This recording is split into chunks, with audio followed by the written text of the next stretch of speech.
this awesome Friday evening. We do have a big game starting tonight. Oh my god, the third game coming up of this series. Oh, who would have thought Le Front Degarni going against the Les Humains Rangers would be so spectacular? We did have Continents, we did have Pangeea, them playing on Pangeea. We're gonna have another Pangeea today, and we're gonna need to see who's gonna come up on top. They're still not decided. Both of these teams do have 1 point each. They did manage to win a game in this best of 3 series each, and we're gonna need to see what they're gonna do when they play Pangeea again, one more time, as they like to say it. We just started up the map pool choices in the top right part of the screen over here. Ni hao, Lollipop Steve, welcome sir. Guarnaros, we got Bonsoir, CC Pyro, good evening sir, and welcome. Also Ixtapa, hello sir, you have not missed the map prediction. It's just now on. You can, everybody can use their points at the moment and choose if they think we're gonna have no remaps, 1 remap or 2 remaps. We're gonna see what's gonna happen. Also, good evening Borderline, glad to see you here, and I do hope you're gonna enjoy the show. Regis Ball, hello there sir, welcome.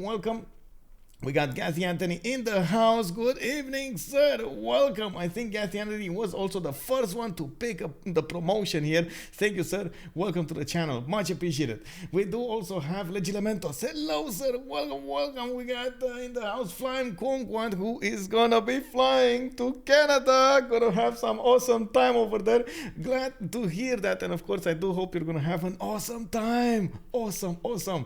And be safe. You know, don't get sick and everything like that. I do hope you're gonna be well and on your feet over there. Crispy AZ, good evening sir, and welcome. Trojan Man 25, hello there, welcome sir, welcome back. Omigo, we got a first time chatter here. Hello sir, welcome. I am a bit sorry about the text. Unfortunately, the overlays don't work at the moment. There were some updates from Steam Elements, and I understand that there will be some updates coming up from OBS. So maybe the synergy between them is just not working right now. We're gonna need to see what's gonna happen and how soon they can fix it. I do hope you're gonna be understanding about this. We might not see the chat in the chat, if you know what I mean. It is unfortunate. It is what it is. I don't know what to do about it, so we're gonna have to wing it. In the meantime, let's actually take a look over here what's going on. We do have active ban phase because I do have to point out the map has been already chosen. That's how it is in the 4v4 RTS tournament. The organizers choose the map for you. That's why they played on Continents, and that's why they played on Pangeea. Now they're gonna play another Pangeea because we only have 2 maps that actually work with the East versus West. That's one of the things of the tournament here. The nice trick about it only you only get East versus West type of spawning, and that actually changes quite a bit the meta that the players will go for, how they're going to approach the game, how they will manage to get everything going, get the game going. This also will change quite a bit how they choose civilizations. Some civilizations that they would be a bit awkward to play, they will be much more comfortable to play right now in the back side of the map, behind their allies and so on and so forth. So we do already know the top part and bottom part of what's going to happen over there. Top part, I believe, are the brawlers, and bottom part are the simmers, or the other way around. This is actually a question that I always have in my mind. It's like, is it front, is it back, is it front, is it back? I don't know. We're gonna see it anyway. I'm pretty sure in the active ban phase they're gonna try to take those civilizations that in any case they will have a lot of advantages, and you can see Japan picking up a first ban. This is actually unbelievable. Japan being picked first. I cannot believe this. I wouldn't have expected this. What is going on in this game? We do have then Mali picked up second. Looks like Vietnam is going to come up third, and Mapuche is going to come up on the 4th one. That is understandable. I mean, who wants to play against Mapuche? Like, let's be real. Nobody wants to play against Mapuche. When those melons hit your land, you just hyperventilate over there. You just don't want to do it. You know, like too much, no. And of course you can imagine all of the players on your team are going to be quite sad seeing your land just explode into a big ball of fire. We do have also in the 5th choice, looks like Victoria is going to be over there, in Victoria, England. That's going to be banned. We still have quite a few of them, quite a few of those coastal civilizations that could be picked to generate the gold. I don't think, actually, I'm not so sure if Portugal is banned in this tournament. We're starting to be in quite a few tournaments, and honestly, I'm not so sure about all of them. There are quite a few rules over there that might escape me. And it looks like we're gonna have Norway picked up as the last ban, the sixth ban. Now we are also gonna see the picks. 4 picks first. Romrom is gonna be the one who's gonna pick for Le Front Degarni, and then Les Humains Rangers is gonna pick up second. Philip the second. Oh, Philip is joining the game. He just entered the room. Oh my God! He's gonna block the sun over here with his ships, the treasure fleet. It can form fleets, armadas earlier. We do have those awesome trade routes, and if he does manage to get a continent split, it's gonna be woo bonking. Alexis Krempp over here coming up with the second choice. You can see he's definitely thinking quite a bit of it. We do need to see how he is gonna try to counter Philip II or just ignore it entirely. Of course, they will need to pick certain civilizations that most of the time do well on land. That's the thing, right? This is Pangeea. You're not gonna see that many brawling civilizations on the naval side. It's gonna be more like you know, pushki, land. You're gonna brawl on with your fist rather than with your ability to swim. So we're gonna need to see how they're gonna do this. Of course, there is a possibility for them to go into water, fight on the water from across the ocean and so on, but most of the time Pangeea does spawn you inland. We do have Alexis Krempp going for Cleopatra, and actually no, that is a mistake over there. Floppy actually said in chat he's gonna pick Trajan and then Cleopatra.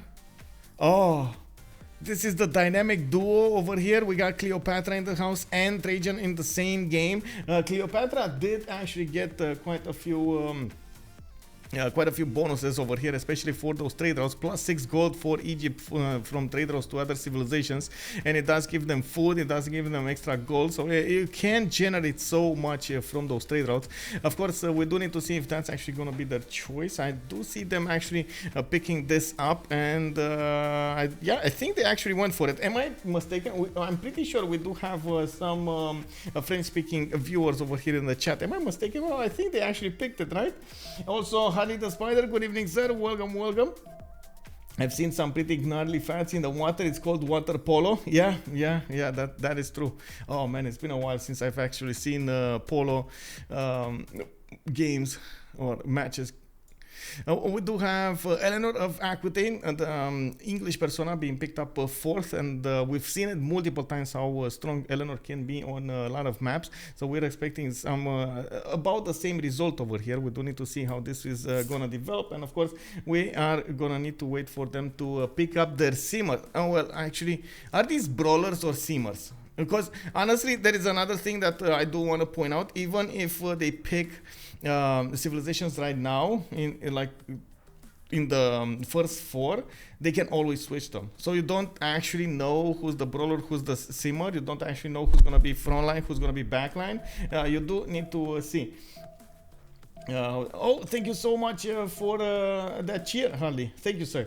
That's gonna be quite something. I'm trying with my coach over there. I'm trying to figure out how can I be the the most prepared over there for this. Even if maybe I'm not gonna do that one. I don't know. It will be my first competition.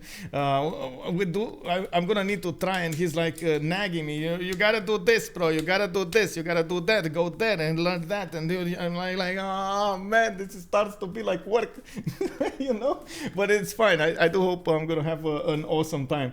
Also, good evening, Bex. Hello there, Boa tarde, I believe it's called. Still hoping on the Netherlands pick. Oh yes, Kutupus has the right mindset over here. Yes, maybe we're gonna see some Sweden pick. Maybe we're gonna see some of Netherlands pick. You never know. Lege did definitely do amazingly well with the Netherlands the last time, so we might see that picked up. Looks like Portugal could have been picked up, but they didn't want to go for it. They actually put it in the ban phase here with alongside Zulu, and we do have 2 more bans to go for this to develop over here. Let me actually switch screens because I was oh, there we go. I was on that screen. Let's take a look over here on the last 2 choices. What's gonna happen? We do have the last remaining choice for. Actually, no. Wait. We're in the ban phase. We're in the ban phase. For some reason, I was getting ahead myself, and I was thinking Riggy is gonna pick the next civilization, but no, they need to pick a ban here. They need to pick a ban really quickly. It looks like it's gonna be Catherine. So I gotta say, they're gonna leave a lot of very strong civilizations in the game. Very good brawlers. We still have Persia. We still have Mongolia, we still have China, we still have Genghis, of course, I was referring to Genghis. We still have the Kree. We still have quite a few amazing ones that could be picked over here for the. Also, I do want to point out those Tundra civilizations. So let's see what the players are gonna go for. I'm pretty sure we're gonna have. Quite a few surprises. Definitely in the games, in these 4v4 games, the players have been trying out quite a few strategies, and they did manage to show us the meta can be changed only because of the East versus West type of gameplay. And of course, their ability to pre-think the pick and ban phase is just amazing.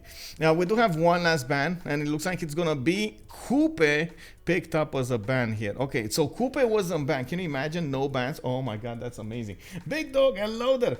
How did yesterday's game go? Did Norway naval defense crumble? Norway's naval defense did crumble after all, but he did remain with some inland cities. He did also get safety settles behind his allies, and to all effort to. There wasn't enough army and fast enough progress to actually get to France before he managed to get the victory over there. So Lege in the end did manage to get the culture victory. It was amazing to see how he managed to defend with the planes, how he did manage to get like level 3 rock bands playing everywhere. He did also manage to get some tanks right in front of his enemy at the correct moment in time, and his allies sacrificed a lot of their armies, a lot of their cities over there. Wait, what? No spoilers? Oh my god, I mean, I'm on live stream, bro. Oh my god, I'm sorry, bro. Oh my god, I'm sorry. Oh, Pepega, please forgive me. Oh man, Pepega. Oh, you're watching the one last night? I thought you saw it, sir. I thought you saw it. I'm so sorry. But anyway, it is going to be an amazing game to see anyway. It was amazing to see. Like so many little details that I'm not going to put right here on the stream that you should watch over there. I'm sorry.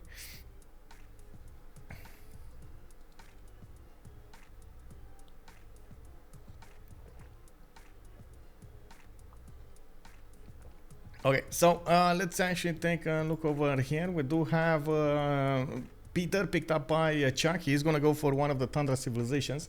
Looks like Softstyle is gonna go to the goals. Hey, we got Ambiotics in the house. We've seen multiple times how Ambiotics can manage to impact the game so strongly. Do you get a Twitch kickback for viewers watching non-live streams? I get like a I don't know what kickback. You mean some kind of return or anything else? I don't know what kickback means. We do have also Riggy that needs to pick up a civilization here. 17 seconds to return. Very little. It's very little.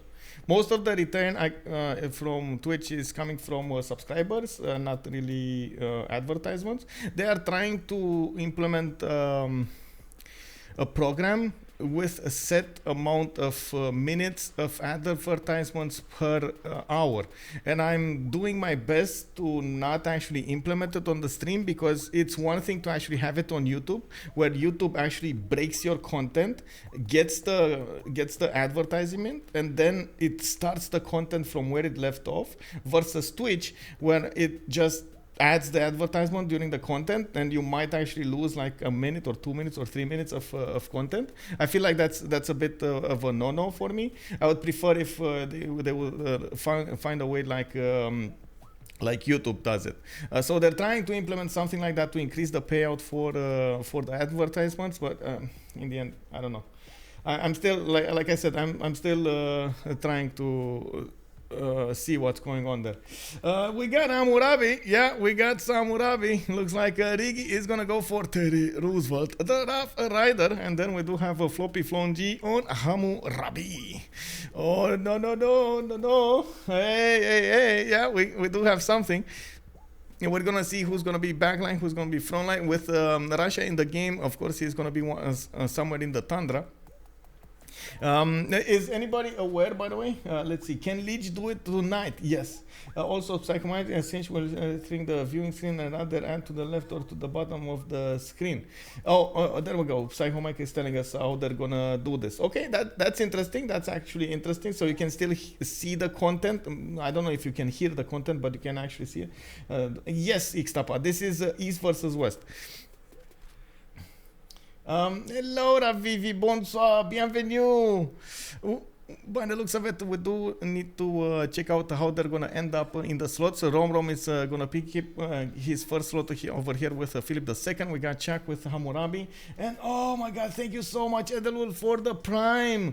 Much appreciated, sir. Thank you. It looks like the notifications are totally off, so I'm gonna need to be on the lookout for what's going on over here.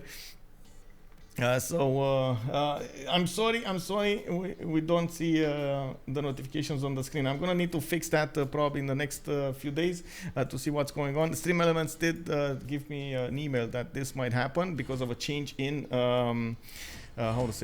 in the versions. Anyway, we do have, let's see, Riggy over here with Philip II, Chuck with Hammurabi, Dark Vader, that's Spriggante, by the way, on Cleopatra, Lege is with Eleanor, England, Alexis Krempp on Peter, Softstyle on Ambiorix, we got Romrom, Teddy Roosevelt, and FloppyfloNG on Rome. Man, Lege really likes Eleanor. Doesn't matter if it's Eleanor, England, if it's Eleanor, France, he really likes Eleanor. And of course, Eleanor, England over here, it will be the Simmer. We're going to need to see in the back if he's going to manage to get whatever his team needs and at the same time try to go for a victory condition. I do want to rip the bandage off from my water bottle over here. There we go. So I can actually drink for it. Oh man, I got a new closet today, and I had to spend like 1.5 hours to actually put it. It's one of those IKEA things, and you have to actually build it yourself. Whoa, that's a lot of work, bro. Oh my God, finally Hammurabi, never saw him in competitive. Yes, 6 players, we got a surprise over here on the stream. His band actually, usually, yes, like CC Pyro is saying, this tournament had no auto-banned civilizations, and of course a lot of the awkward civilizations did get into the game here. Oh, Fire Axis crash or Fire Axis spawn? Oh, placement, okay. I think they need to remap on the time on this time.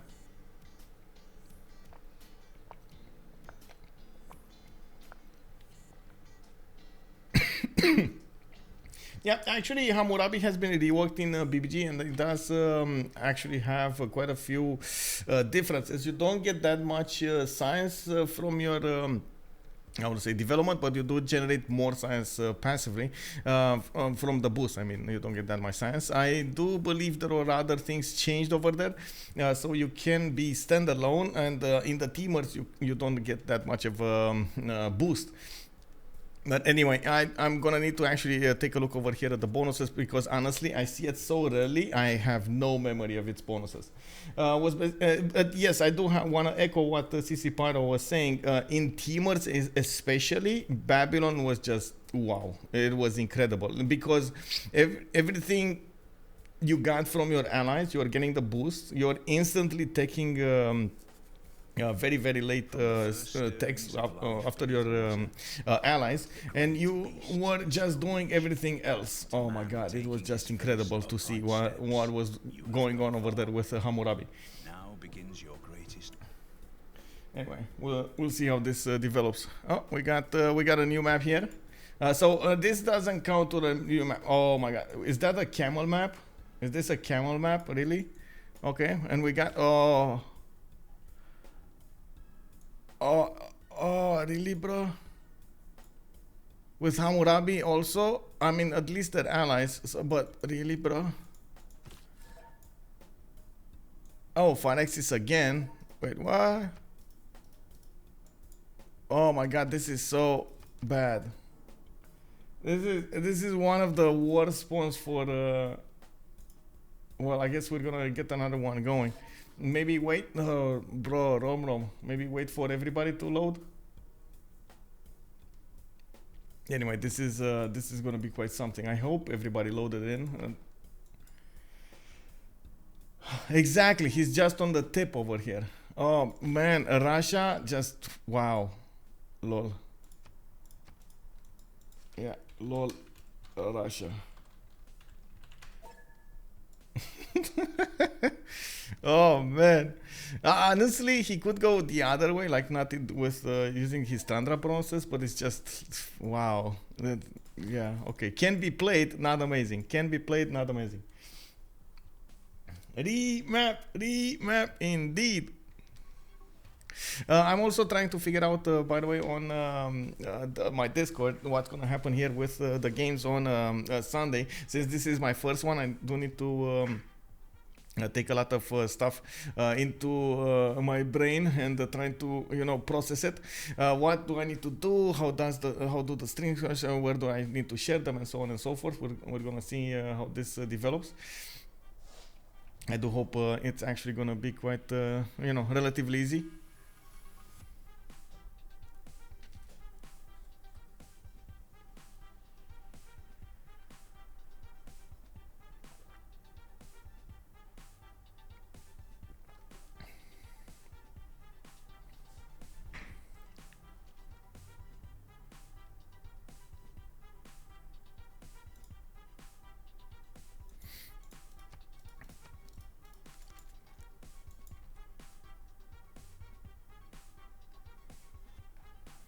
Okay, so this wasn't fine axis anymore. This we can actually talk about. Spain, no continent split. So that's the first thing I see over here. A bit unfortunate, and he does have a water. Oh my God, you see? Oh, unfortunate, but it is what it is. He's not gonna get to trade from multiple continents to Lege, but he's gonna get to trade with him. So that's still good in my book. That's a lot of gold that they could generate. Both of them are coastal navy, coastal civilizations, and they will prioritize getting those harbors and the traders. We're gonna need to see each and every spawn before we're actually gonna see if they want to remap this or not. By the looks of it, this hasn't been fine axis placement anymore, so it's fine.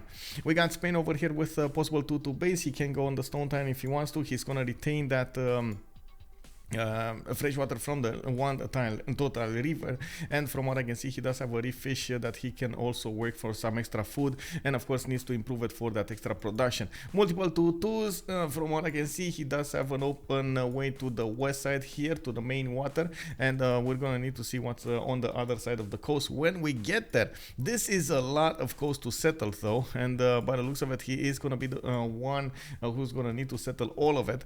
I do feel it in my bones. Spain over here, there we go. We'll need to move on the stone tile, and we will need to see him explore that southwest. We do have also Lege next to him. London did settle on a 3-1 tile. That is a citrus. Did give up on his fresh water for it. He's going to work that 1-3 and of course get the extra production. He's going to also go for scout first. The 3 tiles, 3 turns to finish. And I was first thing, okay, he's gonna go monument first. Now the idea being, if you still have brawlers in the middle, you shouldn't be afraid of anybody coming against you. And you do see that he knows about America on his east side. He knows he's gonna be safe here. That's why he's not that worried about anybody coming against him. We do have him with a decent amount of coast also to the north towards Kumasi, and it's easy city state to take over and 2 cities to place between those, and not to mention another city over here. That's 1, 2, 3, 4, 5 cities on this coast, with quite a bit of inland cities as well, with the river connections and of course the mountains. In the south of him, we do have the Gauls with Softstyle. He's going to be his ally and the protector over here. We do see him going for the 2-2 base. He does have a +4 Oppidum right in the capital, another +4 here, and actually +4, quite a few multiple +4s that he could settle. No +6s though, but still I would take the +4s every day of the week. A set amount of bonuses is just amazing, right? He's gonna get multiple tiles to work around him. He does need to discover animal husbandry and bronze working for to see both of those strategic resources, and I'm pretty sure Softstyle is gonna try to go for both of them.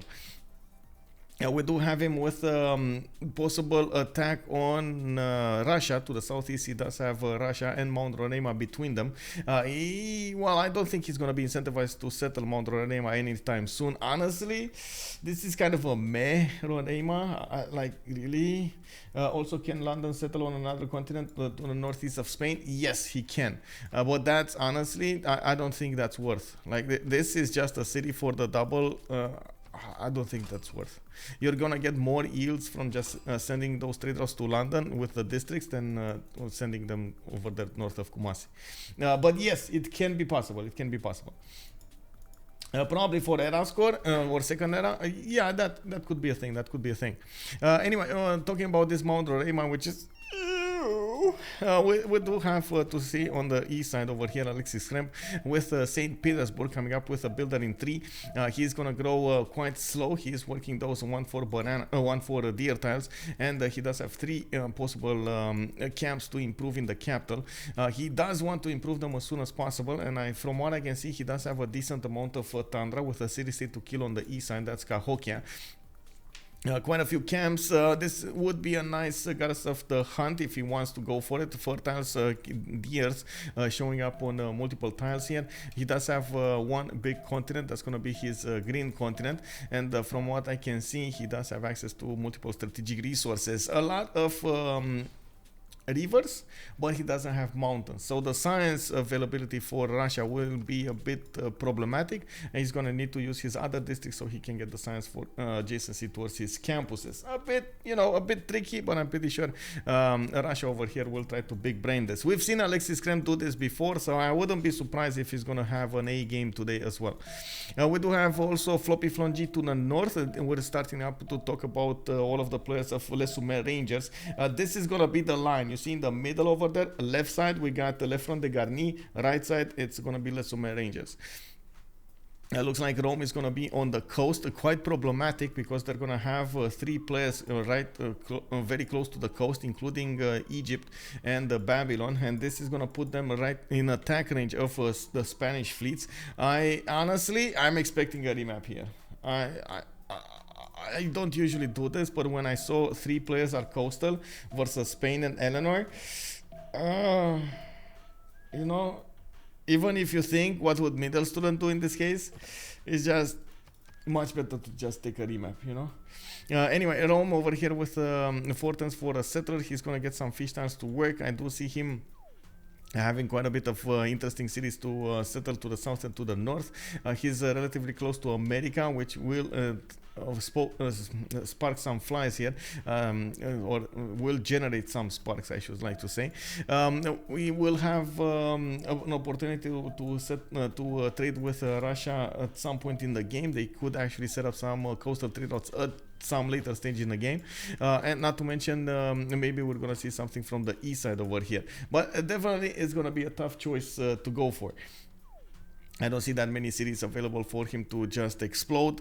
Yes, he has some, not a lot, and of course the water takes away from a lot of its shine, because even if you go tall cities, you do need a lot of tiles to work for those tall cities, and that isn't enough land to work. We do have Babylon over here northeast, going for that Mercury settler underneath the capital. He does have a settler coming up in 4. You do see he's generating less science than everybody else, and we're gonna talk about Babylon right when we start the game. When we actually know the map, we're gonna start talking about his bonuses. We do have him with multiple 2-2s, freshwater, and multiple rivers and lakes to benefit from. He does have Piotahe to settle on the west side, about 3 cities worth. And I do see him with a decent amount of land to develop his empire. Not gonna be close to anybody, and it is gonna be up to him to actually try to defend the coastline. I don't think Rome can do it, and I don't think Egypt can do it alone. And coming up on Rocket Debt over here, he will have a few coastal cities and will be forced to go full coastal here. It's not a good idea to totally ignore the coast. And honestly, who would have thought Rocket Debt is gonna spawn on the coast with this? It's just like you don't think about it, right? You see Egypt a lot of the times on the rivers, not on the coast. He does have a few floodable terrain tiles, not enough to justify Lady of the Reeds Marshes or a Temenangi. So I guess he's gonna go for something else. Well, I guess he does have good stone circles over here. I do see around 6-8 stone tiles. Yeah, 6, 7, 8 stone tiles around his city. That's good. And you can see how fast Lesumer Rangers did go for this remap. I think, or at least they voted. I don't know if they want a remap or not. But I think, honestly, they should go for a remap here. Babylon will have late caravels also. Yeah, so there we have it. We do have them with a remap. Yeah, it's just... It is what it is. Or kill Kumasi if they trade with each other. They don't need Kumasi. Yeah. Well, Kumasi is not on another continent though. Kumasi is just on the tip of the red continent. It's not really on the white continent. He needs a city on another continent, like on the white continent. If we're still talking about the double trade route bonuses.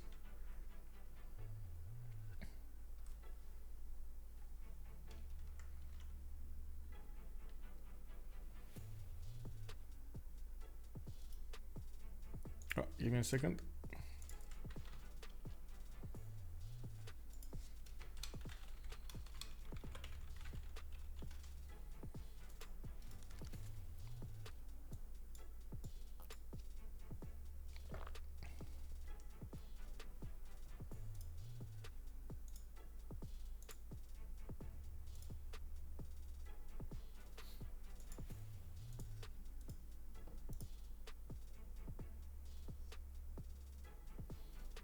Oh my god, how do I get this? Let me actually see. I did try right before the stream.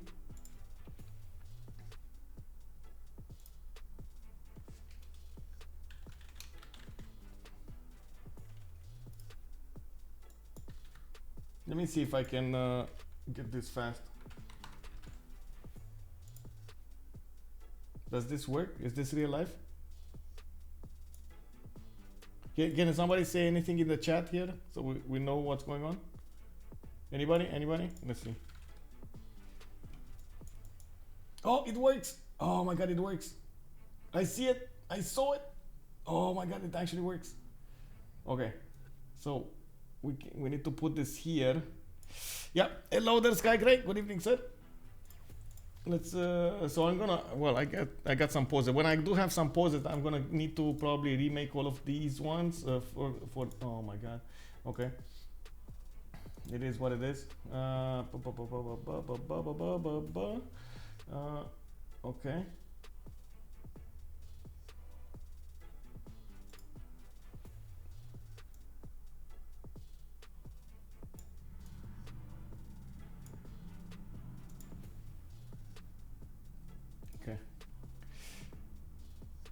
Hey, good evening. Oh man, everybody now showing up in the chat room. Yay. No sorry, no worry. Okay, so let's take a look over here what's going on. We do have a check to the top left part with Babylon. This time he is gonna have a bit of mountain range to develop his cities around, and looks like he's already going for his Sabum Kitty Boom, going for quite a few cities on the left, on the right. They do have a remap token available. If I'm no, they don't. Right, the left team, Lesumer Rangers, did go for the remap, so they don't have it anymore. Okay, so this is gonna be the respawn if the opponent's team don't want to remap this. He's gonna have a 2-2 base. He does have a +5 campus in the capital. Oh, that's amazing. Also, let me take a look. I just saw this happens, unfortunately. Let me see. Okay, there we go.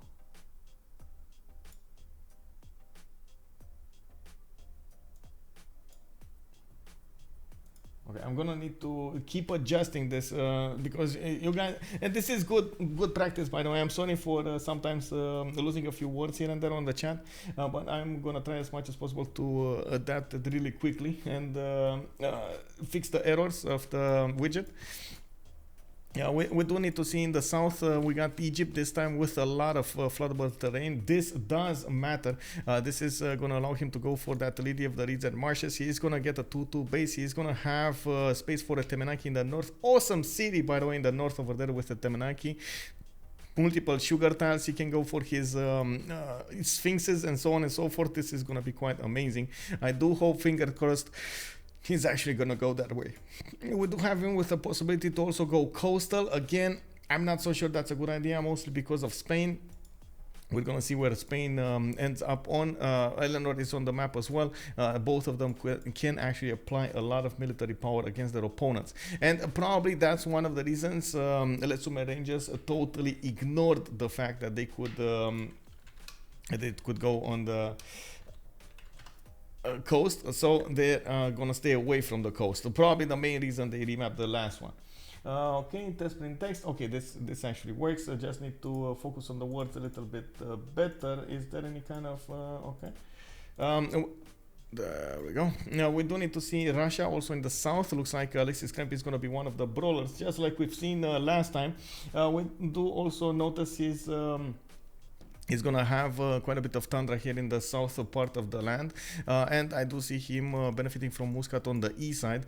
Quite a few freshwater settles, so you can see all of this, how to say, this one, right? You can see the dark greenish tiles and the white greenish tiles. These are all possible settles for him. We're gonna see when this will actually be, how he will do it, and how he's gonna try to make the most out of it. He does have an ally directly to the north, that's FloppyfloNG, and an opponent to the east side. It does look like there will be some sparks flying over here, and directly from the land I do see America has a decent amount of advantages here.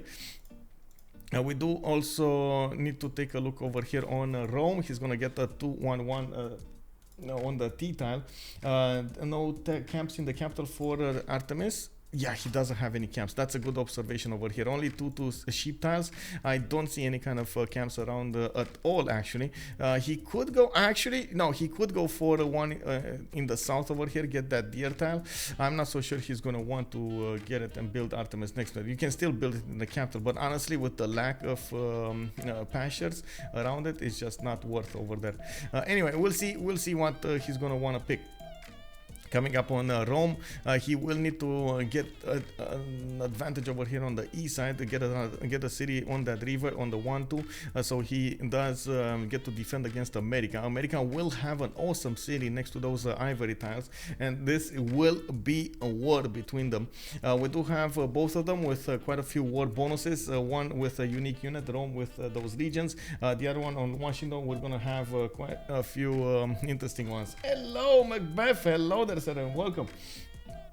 We do have scouts coming out from Rome, and from what I can see, he's going to have all of this north with quite a few cities available for him, a lot of rivers to get the fresh water, and one tile chokes that he could defend behind. I really like the north, by the way. I love the north, actually, rather than his south.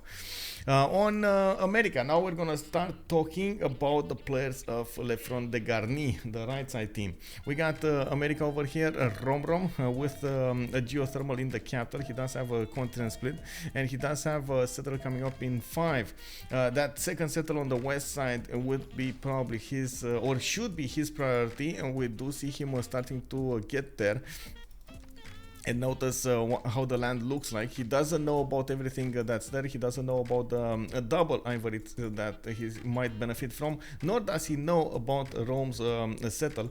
Well, we're gonna need to see how fast he's gonna get there. Rome did delay his settle a little bit. He didn't get to pop 2, and of course Washington will have a bit of an advantage. In the north, we do have also Softstyle over here with the Gauls. The Gauls, well, unfortunately, will not have that many bonuses resources as we've seen last time for his oppidums.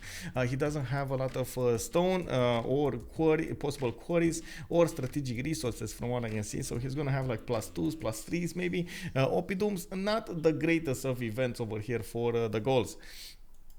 I do notice he does have a decent amount of rivers. He does have a decent amount of, for example, salt mines and so on. That's not a land that you want to see with the Gauls. Well, it is possible to work, just not ideal. We do have also Madrid over here with a triple continent split. I'm actually amazed that he didn't want to settle the east. Oh, actually, no, I'm not amazed. He will get, oh my god, so he will get the cities on the east from now on. And when he's going to get the cities on the east, he's going to get all of those missions. You've seen the missions just explode at enlightenment. He's going to get extra production, extra faith, extra everything, science, and so on. That is just going to be amazing. He does need to figure out how he's going to settle all of these. And he does have 1 and a 2 and a 3 just around his territory with fresh water and everything he needs. From what I can see, also he's pumping up a settler in 5, and he's gonna need to do some big brain moves over here to get a fleet out at some point, so he can wiggle his way towards the. Well, does he need? No, he doesn't need. Okay, never mind. He doesn't need to coast. The only he will get coastal trade routes. That's the thing I wanted to say. He will get coastal trade routes with London. They're both on this coast, and there's not that much distance between them. I'm pretty sure they can safely trade with each other. Nobody's gonna come and take that gold away. And last but not least, we do have London on the tip, and we do have Lege over here just standing on the tip, on the edge over there, and looks like he's already improving his fishes.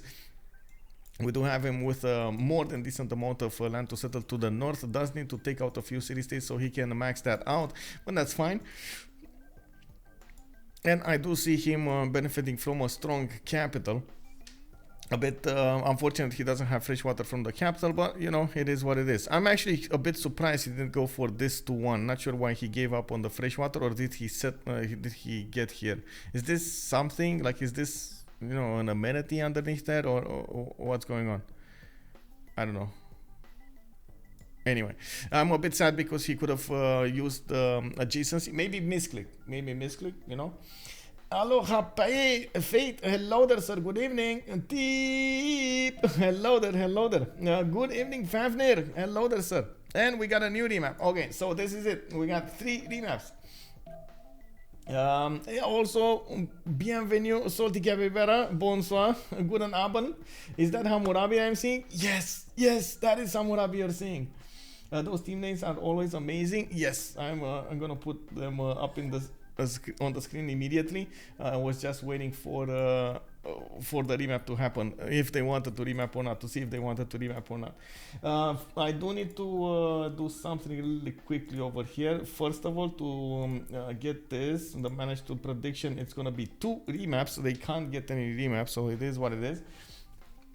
Complete the prediction. There we go. So who won the prediction? We got some big brainers over here. It's somebody that put Omigo, the big brain. He got all of the points over there. Woo woo! Nice, Omigo. Congratulations. Also, good evening, my fart. Hello there, sir, and welcome. Support lives matter. Hello there. Did the match start late? Your tweet said match starts around 18:30.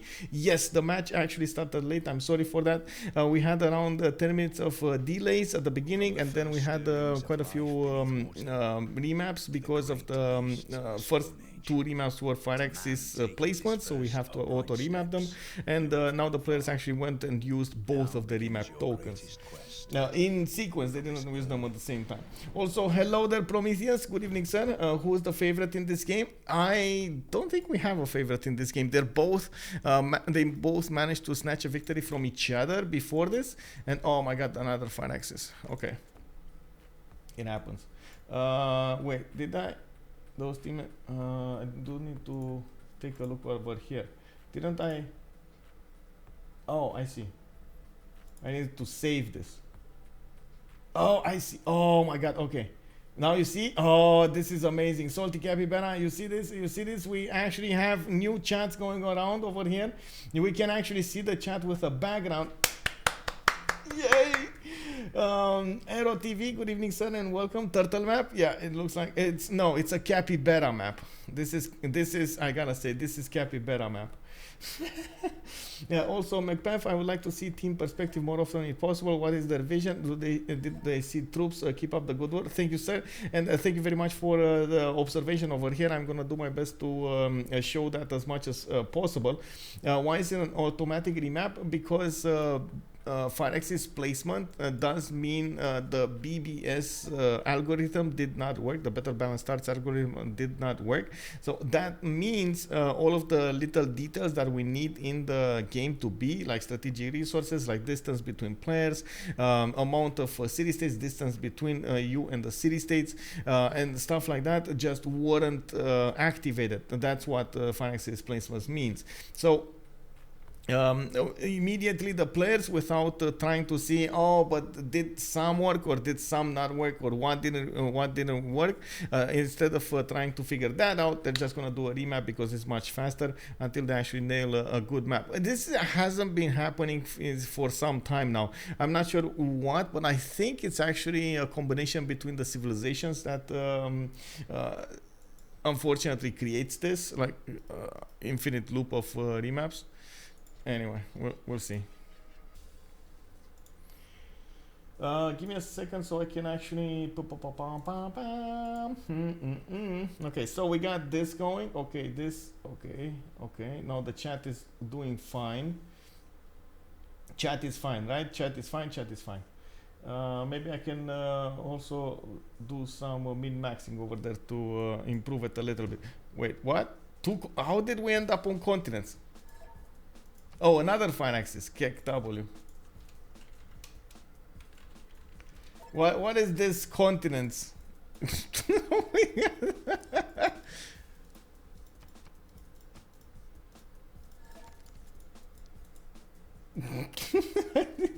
60, man. What is this? Oh man. Oh, I know what to do in the meantime. So I'm gonna quickly take a look at this. Hide after seconds.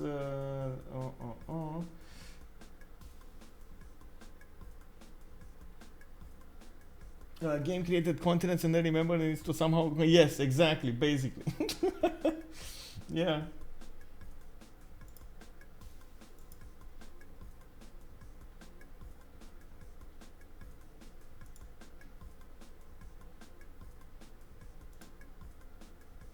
Okay, that is that, and I think we can actually oh my god, I totally forgot how this, never mind, this is gonna be fine.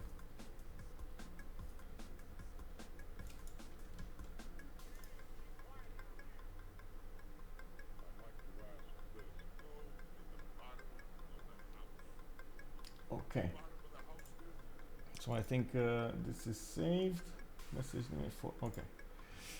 Is BBS a mod? Yes, we do have actually. If you do exclamation by mods, you can actually go to the cpl.gg website and click on those mods and see the mods. I do have the links. I do have the developers over there, and of course, I do try as much as possible to put whenever there's an update to put it over there.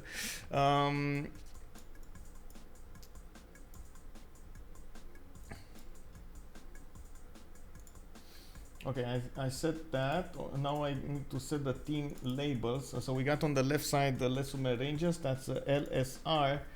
There we go. And on the right side we do have left Front Degarni, so LFD. There we go. Hopefully this game is going to be as exciting as yesterday's Norway's defense. Yes, exactly. Oh my god, that was just such an amazing defense. So many D-maps indeed. I'm sorry, Lollipop, I'm sorry. Not my fault, bro. I would love to see this. Oh, another one? Oh my god, bro. Choo choo. Kick double. Why are they handling so many D-maps? Is it because of Hammurabi? Oh my god, can you like just ban this save or something? Spain, oh, can you imagine Spain, how sad Spain will be? Why another remap? It's the, yeah, it's basically a technical remap when we have this happening in the game when fire access placement does activate instead of BBS. It does give you a message on the right side. I just have the tendency to close them as soon as possible. It's just like a reflex now. I don't want to see those messages. You know, like, and I have the same thing on Discord. I really don't like to see red notifications on my screen. Okay, so by the way, this is oh look, BBS 2012 loaded successfully. Fire access placement algorithm has been used. Oh. Oh no, fire access placement algorithm has been used. No. Oh well, it is what it is. We're gonna see what this will happen, how this will happen over here. I'm just waiting for everybody to load, and probably that's when they're gonna start loading. Yeah, there we go. Initiating remap. What's up with Hammurabi?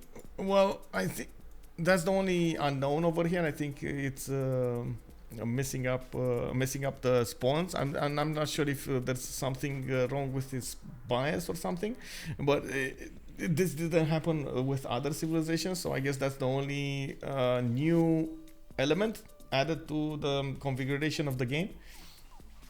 That's why I'm saying that it might be Hammurabi. It's too big. It's too big for chat over here. But I gotta say, I love the new chat messages. Do you guys like the new chat, by the way? Please tell me you do. Let's see.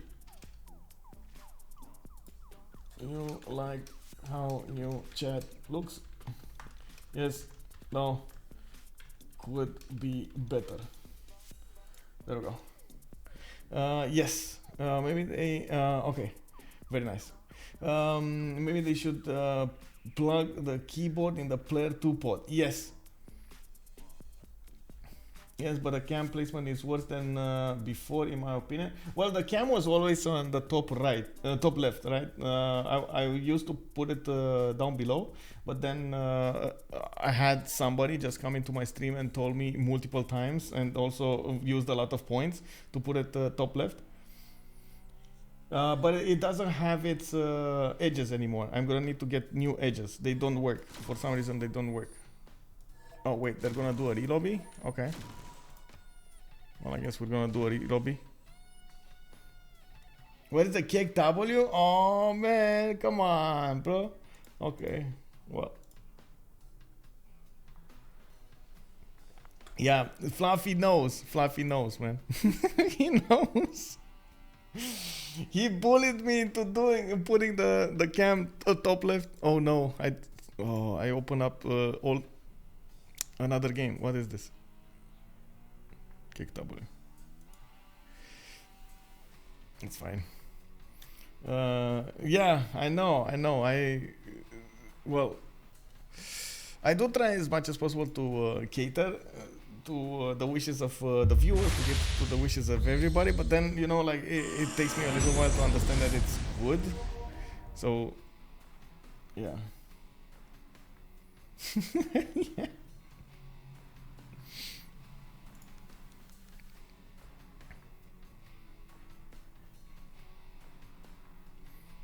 Okay, let me see.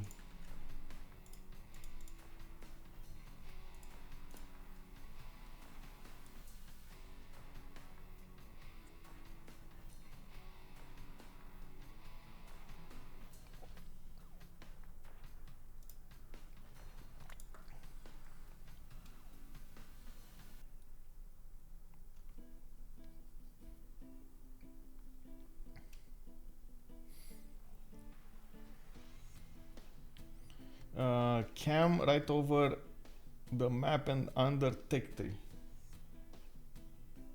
Okay. Do you feel comfortable with that, Fluffy Dragonfly? Because I really don't want to start a war for where the cameras should be. I feel like...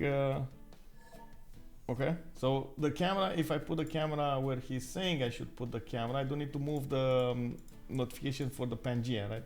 For the map. So basically, if I put it here, this, like this, we're gonna need to go into the game and see how that looks actually with the map. But I think this is where the map is. Fluffy, what do you think, bro? We're going for a compromise here?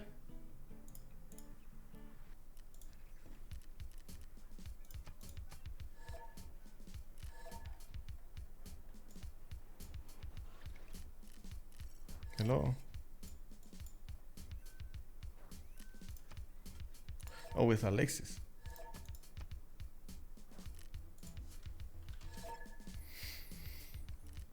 But in top 10 is chat blocking the map already. No one wants chat and no one wants to lose part of the game. Okay. Let's wait a couple of minutes and see if we get used to it. I mean, in-game chat, not us. Oh, in-game chat. Yeah.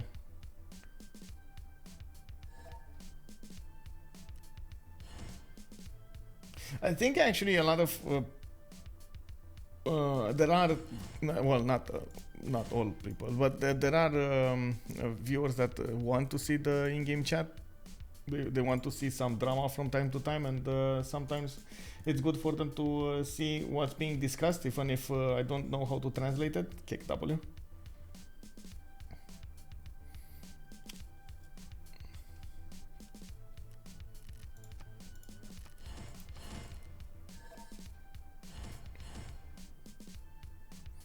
Okay, I have a connection to everybody. Let's go.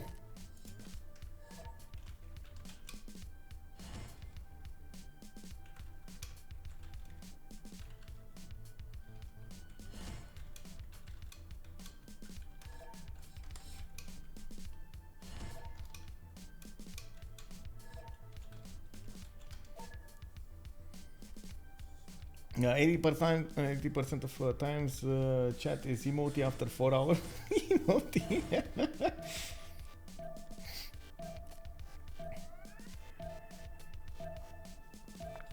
A poll for the cam. Okay. Where would you like the cam? Top left was great. Middle left is great. Another place, please. Kick W. There we go.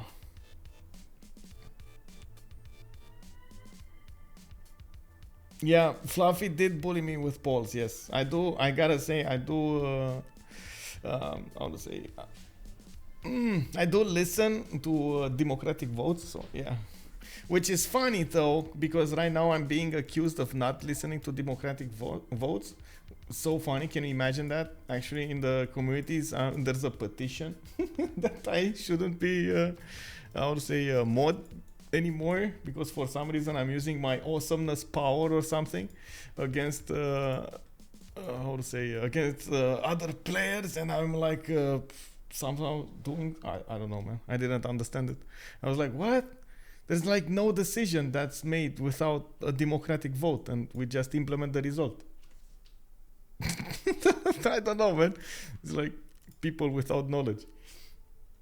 Yes, kick W option is back. Yes.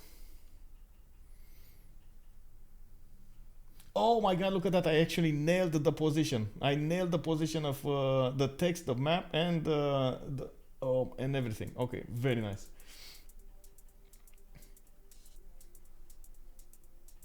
Uh-oh, cam wars. Anyway, let's talk about the game here, because I think this is gonna be it. We do have the two teams on the map over here. Let's Rangers on the left with Alexis, Krempp, FloppyfloNG, Dark Vador, and Spriggante actually, and the Chuck coming up for them today. On the right side, we do have Softstyle, Romrom, Lege, and Riggy coming up over there. On the right side, we do also see Babylon with Chuck benefiting from a 2-1 base. I don't think he's actually gonna go for a 2-2 anywhere else, because he doesn't have one. And from what I can see, he should just settle in place. Doesn't have extra food from anywhere, doesn't have extra production, so he should just go like this. We do have in the south and in the north quite a bit of coast for him to settle. Not going to be ideal though. He will probably try to stay away from the coast as much as possible.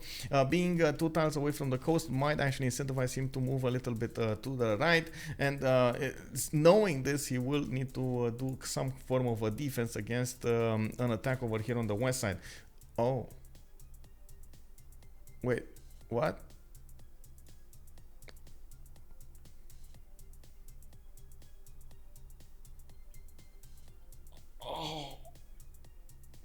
Oh my god. Oh. Oh my god. And this was not fire axis spawn? Wait, what? I guess it's fine because it's England, but it's just not. This does not compute. Error, error, error. Okay, middle left is great. Okay. He's gonna be salty. Yeah, I'm pretty sure he's gonna be salty. Okay, let's take a look on the right. On the left side over here, we got Spriggante with a rocket actually benefiting from another part with floodplains. A lot of floodplains coming up for him. 2, 4, 6, 8, 10, 12, 14, 16, 8, 17 tiles. Oh, more in the south. That's a lot of production that he would get with the Lady of the Reeds and Marshes. Not to mention get those sphinxes built over there. Remember, Egypt doesn't get damaged by a flood, so he doesn't need to worry about anything floodable. Basically, also on the east side, he's going to have quite a few resources here. I do notice he has a triple continent split, so multiple methods to benefit from. A wonder to the northwest, Pantanal, and in the capital city, he's going to have to benefit from horses and an iron tile. That actually reminds me, I should have said about the coastal, the resources of Babylon, the strategic resources. He does have a horse tile to the east side. He does have a iron tile to the south, so both the strategics are going to be acquirable. I'm still curious, what is he doing over here? Is he actually just going to try to, okay, so he's going for the wheat tile. He's going for the coast settle over there, and oh, this is going to be dangerous. Gonna be really late on those caravels. Nobody gonna boost them. We do have also Alexis Krempp coming up in the southeast, very far away from everybody. We do have him with more than decent land. Zangidak to his east side, and by the looks of it, he's gonna have some spices to work. Wait, didn't they say, oh my god, Zangidanksia is not spawning in the game anymore with the preset? Well, look at that. Zangidanksia is spawning in the city. City with the Temenaki is going to be huge. Yes, Antilles indeed. Good evening, sir. We do have St. Petersburg with available iron in the east side. This time, the same is happening this time. He doesn't have easy way for him to get Etemenaki. This is Etemenaki. Wow, Temple of Artemis. This is going to be quite a challenge, unfortunately. Most of the time, Russia does want his Temple of Artemis. He does have horses to the northwest. Second ring, a lot of 2 sheep tiles to work at the beginning, which will give him the food. And of course, we do need to see how many cities he's going to get to fit in all of this south. That's a lot of tundra to settle in. To the north, he does have quite close to him Rome. FloppyfloNG does have iron in the capital with horses in the second ring. 2-2 base. That is fresh water. Okay, that is fresh water actually. That is fresh water. Anyway, we do have him with multiple 2-2s around over here, and by the looks of it, he is gonna have to fight America again. We did see him earlier spawn right next to America. Well, he's gonna have to do it again anyway. Looking at what's going on over here, he does have to the north quite a few more cities. He's gonna get a line in the sand here and try to put as much pressure on America and relieve as much pressure from his opponents against him. Looks like Rome over here is gonna have a hard time, I would say, against America. Romrom here is gonna benefit from quite a few war bonuses. He does have a Wonder Dead Sea to the north, and from what I can see, he has relatively good cities to settle on, especially this 2-2 on the stone tile with multiple chops to benefit from and get those horses towards Rome. Not really an easy target to go against Rome, but especially on the courser timing, that might actually be a possibility. We do have a Romrom with available horses to the southwest, available iron in the north in the second ring, and from what I can see, he is going to have a decent amount of land to settle with quite a few possible city-states to take out and convert to his side. We do have in the north of him Gaul that unfortunately got a bit, oh man, what is going on with Front Degarni? Like two of their teammates are a bit underspawned. We do have Aduakutuka here with, yes, a +4 in the capital. Actually, two +4s in the capital, but unfortunately his land just looks ew. He has a few cities but to settle here, but it's just like, look at this land. No, where's the fresh water, bro? Like, where are the jobs? Where are the stone? Where are the resources? Where's the food? And so on and so forth. Like, I have so many questions. Like, where's this? Where's that? Where's that? Where's this? You know, where are the diamonds and everything like that, you know? It does look like he's gonna get to benefit from those horses and iron in the capital with a 2-1 base, a 3-1-1 fish tile, but his other cities over here are gonna be a bit lacking in what they need to develop. He's gonna also get really close to America, and his only choice is actually gonna be to move wide, left, right, you know. Star Spanky telling me to look out the window. I did. There's nothing there, bro. Or is it you with that drone I see? Is it you that with the drone? Hello. Map looks like the US plus Sardinia. Well, I guess so. Even has the Michigan states in the northeast. Yeah, I guess so. The big one, the big state. US plus 40 are getting the way. Yeah, they're slipping. Also, it's not Florida, it's America. New colony is southern Italy. Wait, what? Wanted to make you look. Oh, I see how it is. Oh, I see how it is. Star Spanky winking at me. I see how it is. Aero TV, also the Naval Gaul. Yeah, that's just not gonna work. I'm pretty sure Softstyle here is gonna be a bit sad about his game, but you know how it is. It is what it is. We do have two more nations to talk really quickly about. Madrid over here is not going to have a continent split, even if he will get to see England to the east side. England is on the same continent, and unfortunately they're not going to get those double points in the coastal trade routes. We do have the settlers coming out in 4 times from Madrid. He does have a horse tile next to his capital, an iron tile to the west side, 2 tiles away in the second ring, and I do notice he does have a lot of cities to settle on this coast. This is good for him. A lot of cities is good. Not double continents is kind of like really bad. We're gonna see how he's gonna try to mix those bonuses into something wonderful. I do believe Riggy is gonna do his best over here to develop his empire so he can be competitive in the mid to late stage. Is all his team on the same continent?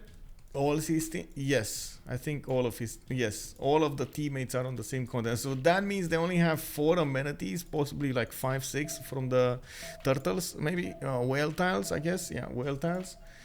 That's gonna be bad. That the lack of amenities is gonna be a killer here. And we got 1, 2, 3 possible continents on the other side. Yeah. Well, Nunya might be settled by Gaul. And he's going to get some more of over here, but he can't really trade if he doesn't have extra ones. Yeah, LFD is just... Yeah, they're going to need to pull out the magic wand to make this look awesome. And we do have England with the settle on the 2-2 base. He went off freshwater to do so, but he did open up another settle to the north. He can go and settle the Great Barrier Reef, which now does actually give you adjacency from those barriers, from those reef tiles towards your campuses. We do need to see how he's going to try to max out the city count that he has here, not to mention try to get those campuses going as soon as possible. Of course, England does usually want to go towards harbors, then towards something else. We're probably going to see him go towards campuses. I do believe that should be the way to go, harbors into campuses, so you do get a strong pen brush and voice golden age and get the science coming out from your campuses. But at the same time, Lege over here is going to try to settle as much as possible from the island. He's just a few turns away from figuring it out. He's going to be over here, I would say, all alone on this island. Did he actually figure it out or not? Let me take a look over here just a few seconds. So we go over the turn counter. Yeah, there we go. He does. Oh my god, he does know.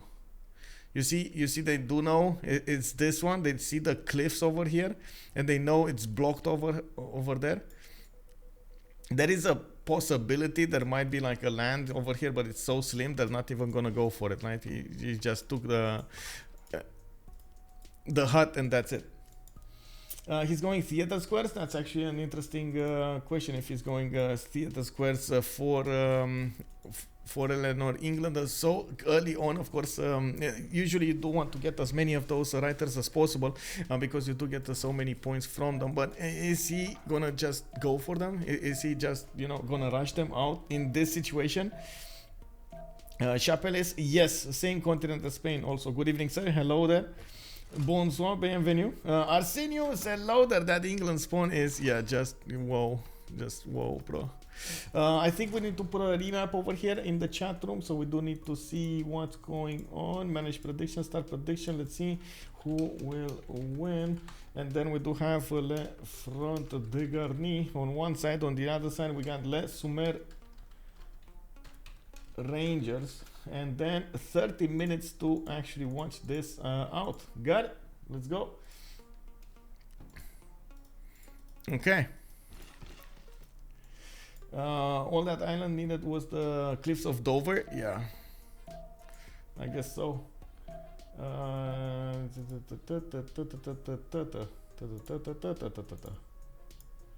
No. Okay, so I got this going. Let me actually take a look really quick. Okay.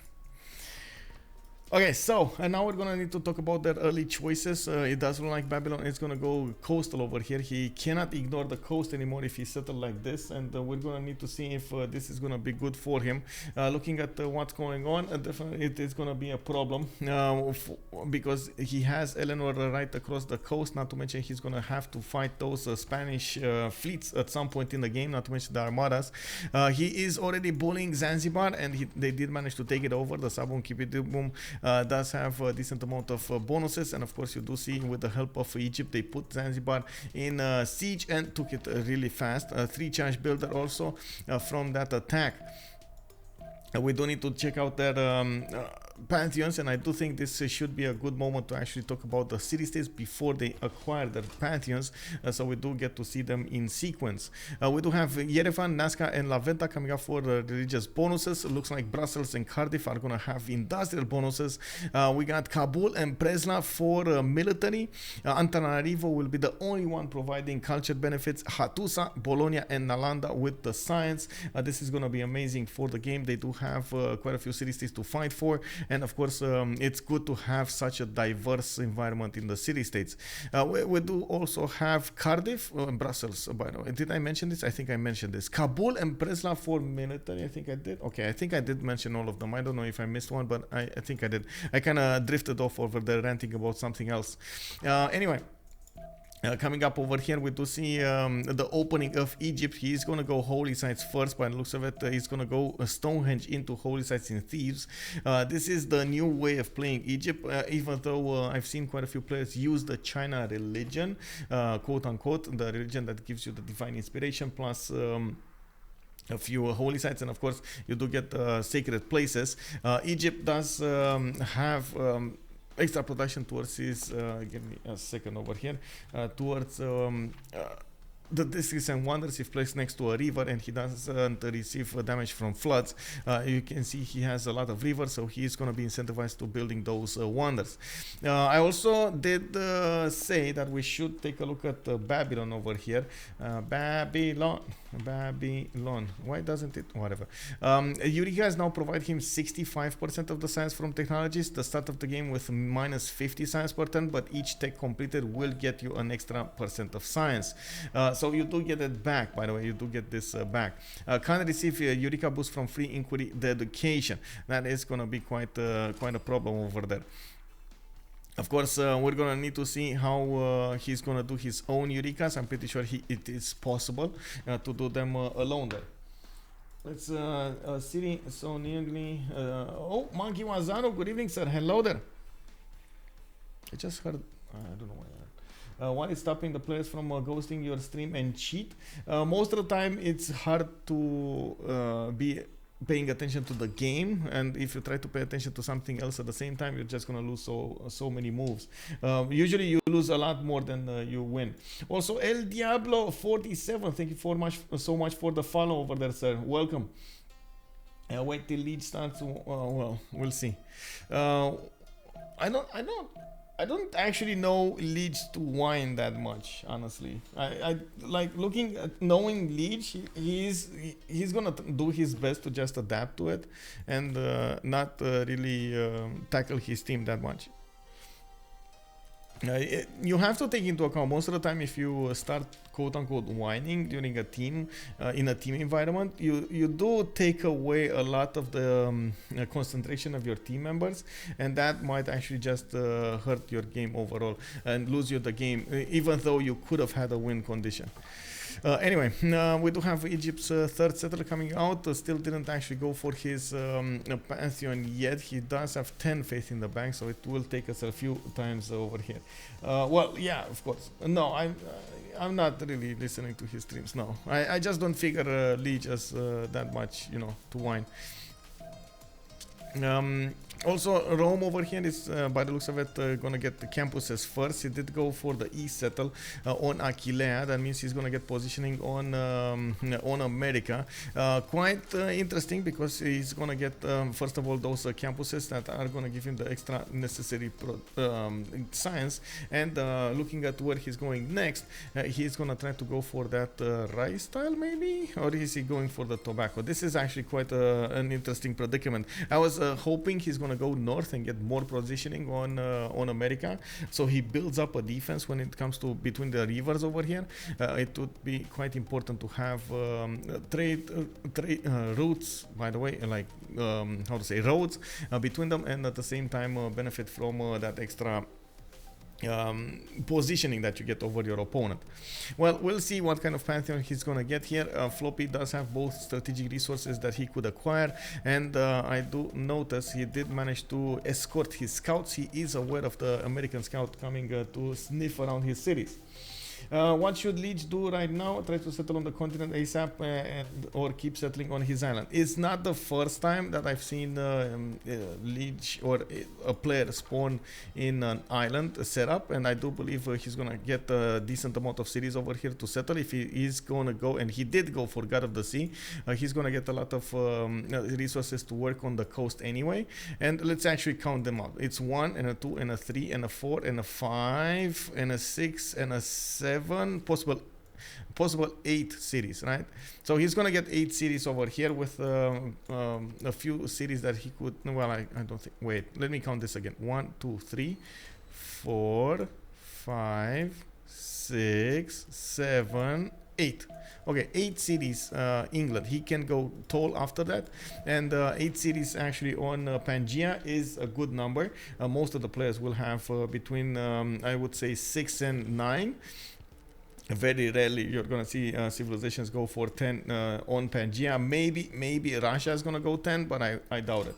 So I think he's gonna need to settle all of these cities really quickly, and that's exactly what he's doing. And I think he should go for Oracle with a direct thought about a cultured victory on this territory. He has a decent amount of land to get his territory. He does have the territory of Spain to the west side to play those rock bands late game, and he could, if he wanted to, he could try to pressure his opponents as soon as possible. He does have a problem though, and that's Egypt. That is Egypt. Egypt over here is going to try to go for the culture as well, not only the defense but also the offense. And Babylon is on the coast. So Eleanor, if he figures out, or I should say Lege, if he figures out we do have Babylon right next to him, he should rush caravels. If he does manage to rush caravels, he could take out 2 of the cities, possibly 3 of the cities of Babylon, and this will be amazing win for him. Yeah, SimCity machine indeed. I do trust. I very much trust the abilities of Lege to get this going properly. Let's take a look over here. I do want to see the pantheons. We got God of Open Sky coming up from Russia. He's gaining a lot of culture from those sheep tiles and the pastures, I guess, overall. Did manage to settle a city next to Zangidangsia to get a tile, and he's acquiring merchant points and how to say and general points. He's gonna have the first one, which is amazing because the first one is art of it's the one that gives you Art of War, Shun Tzu. I just realized, okay, there we go. I need to put this here. I think this should be, there we go. I don't know why I expanded this too much. Anyway, Zangidangsia is going to give him some extra GCSE towards his I see. Towards his holy site, and we do need to see how this will give him an advantage. We don't have a religion yet for Russia, but that is something that he's probably working on. Let me take a look over here. Do I have this properly charged? I don't know. I keep charging it. I keep losing it. Yeah, there we go. It's properly charged. On Astrakhan, by the looks of it, wait a second. We got Alexis Krempp receiving a relic. Oh my god, so it wasn't enough that he has so many pastures that he's going to benefit from, and at the same time a lot of good lavras. He's going to get some extras. Read all about it on those from those points of the relics. Another one of the possibilities would be to go for that cultured victory on Russia. There's nobody to actually stop Russia from going there. Maybe some American aggression through the north. We do have also in the north Gaul trying to get some bonuses. I do notice him settling that wonder of the Dead Sea, and from what I can see, he did manage to settle the east side. He probably realized already that he's going to need as much as possible to stay on this coast to the north and give as much to his ally as possible. New York, or I should say America in the south, doesn't really have where to go for. Probably the southeast, and that's gonna be where he's gonna expand into, but still not ideal, right? This is not ideal for him, and that's what he's gonna do. He is gonna try to get as many cities. He's gonna try to poke at his opponent over there, Rome, and we're gonna see who's gonna come out on top. Only one annoying is square rigging. Oh, you're talking about Spain? Yeah, I think he could get the bonuses by himself, right? You can get shipbuilding easily onto galleys, buttress, build a classical wanderer later. That's fine. And by the looks of it, build two harbors for cartography is going to be easy. It's just square rigging. You're never going to kill a unit with a musketman.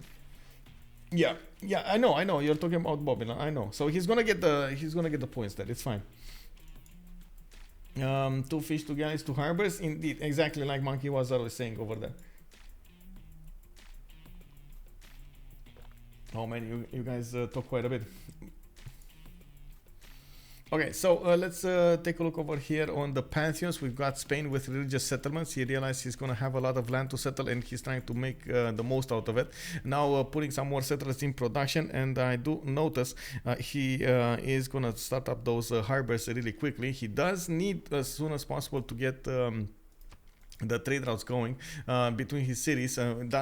This does give him a lot of advantages, not only in the early game, but also getting the gold for his teammates. We do need to see Riggy over here trying to be extremely valuable to the team, and I cannot stress this enough, mostly because of the Gallic spawn over here. Gallic spawn is just underwhelming. Yes, he's gonna have a few Opidons, but I'm afraid it's not gonna be enough for the late game, especially when I see Egypt spawn. It's just, oh my god, amazing. Anyway, we do have Stonehenge and the religion activated in Thieves and Rakedet. He did activate it on the holy site, and you can see both cities did get converted really quickly. Swenet is going to be the one who's going to put the great path. I think Rakedet should actually get Etemenanki over here. Did actually go for... Oh, I see what it is. I see how it is. I had another game open. Oh my god, really, bro? I'm sorry about that. Frisbee 3 Mongol, for sure. Don't know if it will be enough to take it versus England though, with only 2 coastal setters. Yeah, I think that might be a problem. Also, Etemenaki coming up from Racket in 5. He did go for stone circles as a pantheon, not what we imagined. He's gonna get the extra production from those quarries and not extra production from his tiles on the floodable terrain. Well, it is what it is. We do have also Russia 10 points away from getting his religion, and from what I can see, we do need to check out the first religion. That's going to be, of course, divine inspiration with sacred places, easy to predict over here, and Dark Vader, or I should say Spriggante, is going to benefit immediately for 15 faith into his per turn into his bank, while he's going to get some more wonders over here being built. He's going to need to improve a few stone tiles, and I'm pretty sure he's going to get a decent monumentality. Not amazing, but decent monumentality. We do have also City Patrian Goddess coming up for Babylon. He did put quite a few of these campuses already on the map, and he does have 2 coastal settles, 8 science and 7 culture. Not bad. Could have seen 1 state workforce in 2, going for Magnus in the capital with traders going there internals. I do see more settlers coming out of his cities, and we do see he has Zanzibar on the inner lands. He could settle another city on the coast, and that's actually a big question if he will want to. Could get the wheat tile settled, he could get the incense tile settled to the south of Zanzibar. It looks like more cities is going to be the way to go here, and neither him nor Eleanor know they are on opposite sides of the coast. Actually very close to each other. They're like 3 tiles out from attacking each other with caravels. That's how close. 3 turns out from attacking each other with caravels. They usually struggle a lot, but it's not auto tech enough. So yeah, you still need to get the science, and that's the reason Babylon over here is getting a lot of campuses out. With his pen, brush, and voice, he is going to generate the culture, and he does need to just spam out as many science districts as possible. Northeast versus Southwest, is this intended that the teams yes, exactly. Baha 01, good evening, sir. This is exactly the how to say, the core of the tournament over here. We have East versus West, and the players already know from the lobby what kind of position they're gonna have. It's either gonna be inner or outer, like and of course they're gonna pick accordingly their civilizations to this knowledge, from this knowledge. Also, let's take a look at the Roman spawn. He went for God of Craftsman, and you do see actually chopping maize. Whoa, chopping maize so early. Do they need the gold so early? Like, okay, interesting. That's interesting. We do have him putting down campuses from 3 of his cities. He's going for more settlers, and of course he's going to try to get as many cities out as possible. That is usually the Roman way, just expand, explore, exterminate. We got him on 11 science with 13 culture, getting that free monument advantage, and we do see him already working a trader here. American went for God of the Forge as a pantheon. That is going to be the way. He's going to need to get the war moves going against his opponent here, and a lot of units built. Fertility rights coming up for the Gauls, putting down already his Oppidums in a position that he's only gonna get a +2, 3 maybe. Okay, why not here, bro? Like, take out the forest. Anyway, I guess he was he showed mercy to the trees. Okay. Well, we do have him with a possible chop over here into the Corteron, so he can get +4 from the quarries, and by the looks of it, he is starting to generate the culture coming out of his mines. That's gonna allow him to develop. Very nice. On England, God of the Sea is going to give him those extra points of production. He did open up with 3 harbors, and now he's putting down more cities, trying to get the settlers going, and I do believe he's going to need to get at least a few galleys to see what's going on, if not to break the fog of war, but I guess he doesn't have cartography anyway, so it's kind of useless, and there's no connection to the other side with shallow waters. You see this deep water, it cannot be passed unless you have cartography. So that is a big defense until a moment in time, until the that time in the game in which some players discover it. Yep, no problem, sir. No problem. Welcome. This is actually the first tournament that we have with East versus West format, and the players are quite enjoying it as far as I've seen. I do hope they're actually gonna enjoy it some more when we're gonna do it.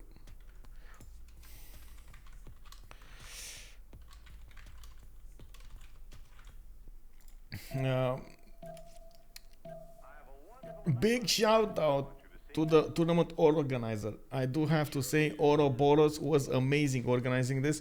He did nail the rules, and he did manage to get a speedy tournament going. Very nice, very nice. We still have quite a few games to be played, the quarterfinals, the finals, the semifinals and the finals, so we're expecting still a lot of action and a lot of amazing games. Also, yeah, this format, yeah, exactly, format really good. Babylon City production is insane. Wait, what did you see over here that I didn't? Yields 32 production on Chuck. Wait, wow. Babylon 10 production. We got this one on 8. This one is on 8. Wait, what? Are you talking about Babylon or are you talking about Egypt? Because honestly, look at Egypt go. He's just building wonders for every city. Remember, he does get that extra bonus towards the building wonders. It was just wow. Oh, you meant the settler. Oh, I see. Yeah, the settlers. We do have next Rakidet getting a Temenaki. We do have Thebes coming up with Temple of Artemis. Swenet is going to go down the Great Bath and benefit from the defense. Well, he doesn't care about the defense anymore. The extra faith and so on, the extra bonuses. And I am actually curious if he's going to go for anything like Liang in the south over here, where he does have a scout. He can settle another city and try to get an awesome Liang going. Was expecting it in the Temenaki city, but it is what it is. Yeah, we do have also a comment over here. Professionals only. Hello there, sir. Welcome. America Scout might be able to scout Babylon.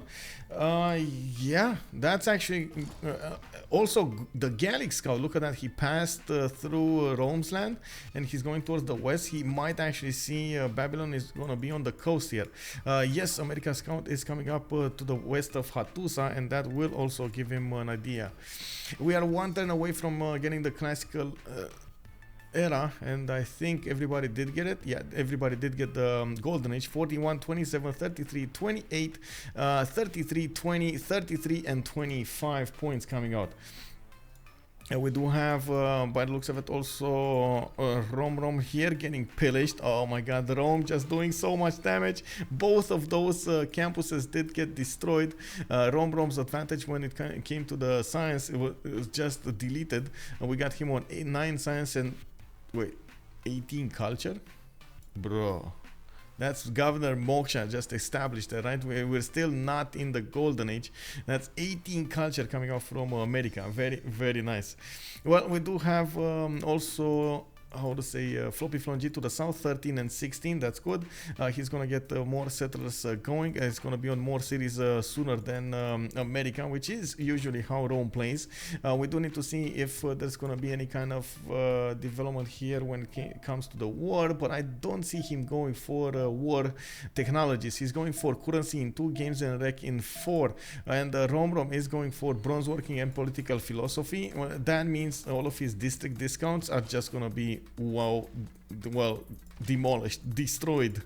Not there, bro, not there. He put those campuses, but then he got no discount. And maybe he got on a little bit of a discount over here on Washington. Thank you very much for the follow, professionals only. Much appreciated, sir. Again, I'm very sorry for the how to say. Oh my god, I'm so sorry about this. For the alerts, really, really sorry for the alerts. Maybe I can actually get some new alerts, but it's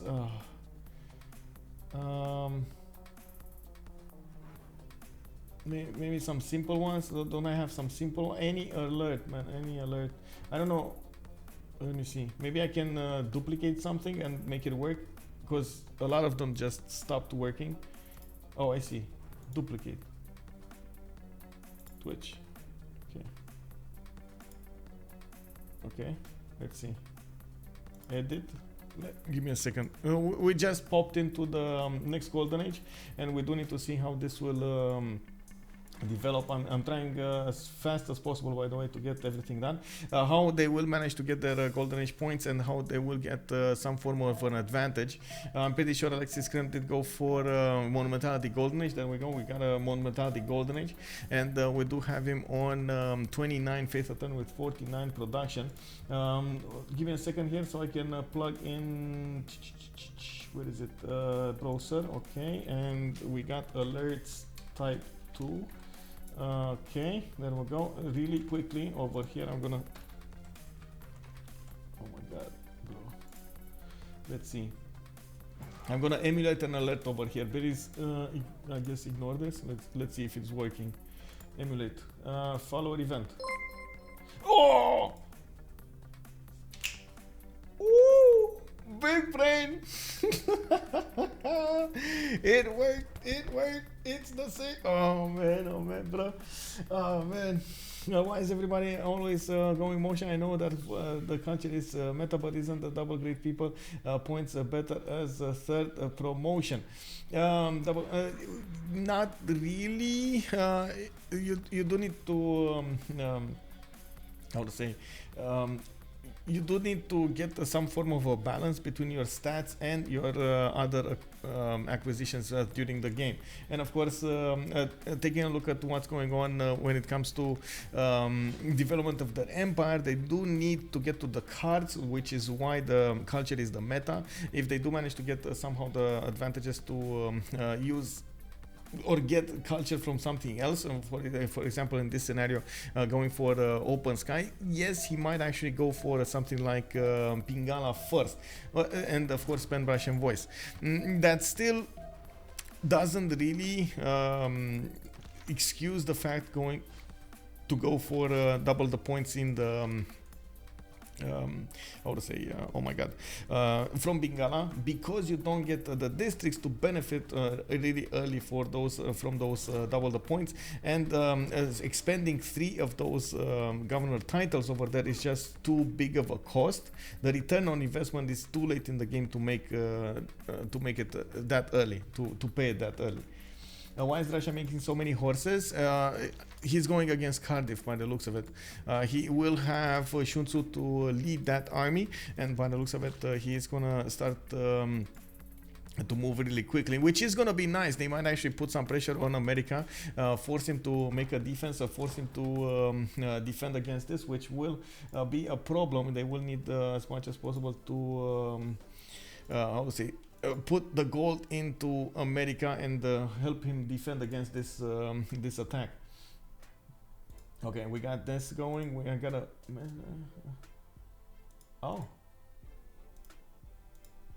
I got a gift. Well, okay, double, bro. I got a gift. Thank you for the gift, sir.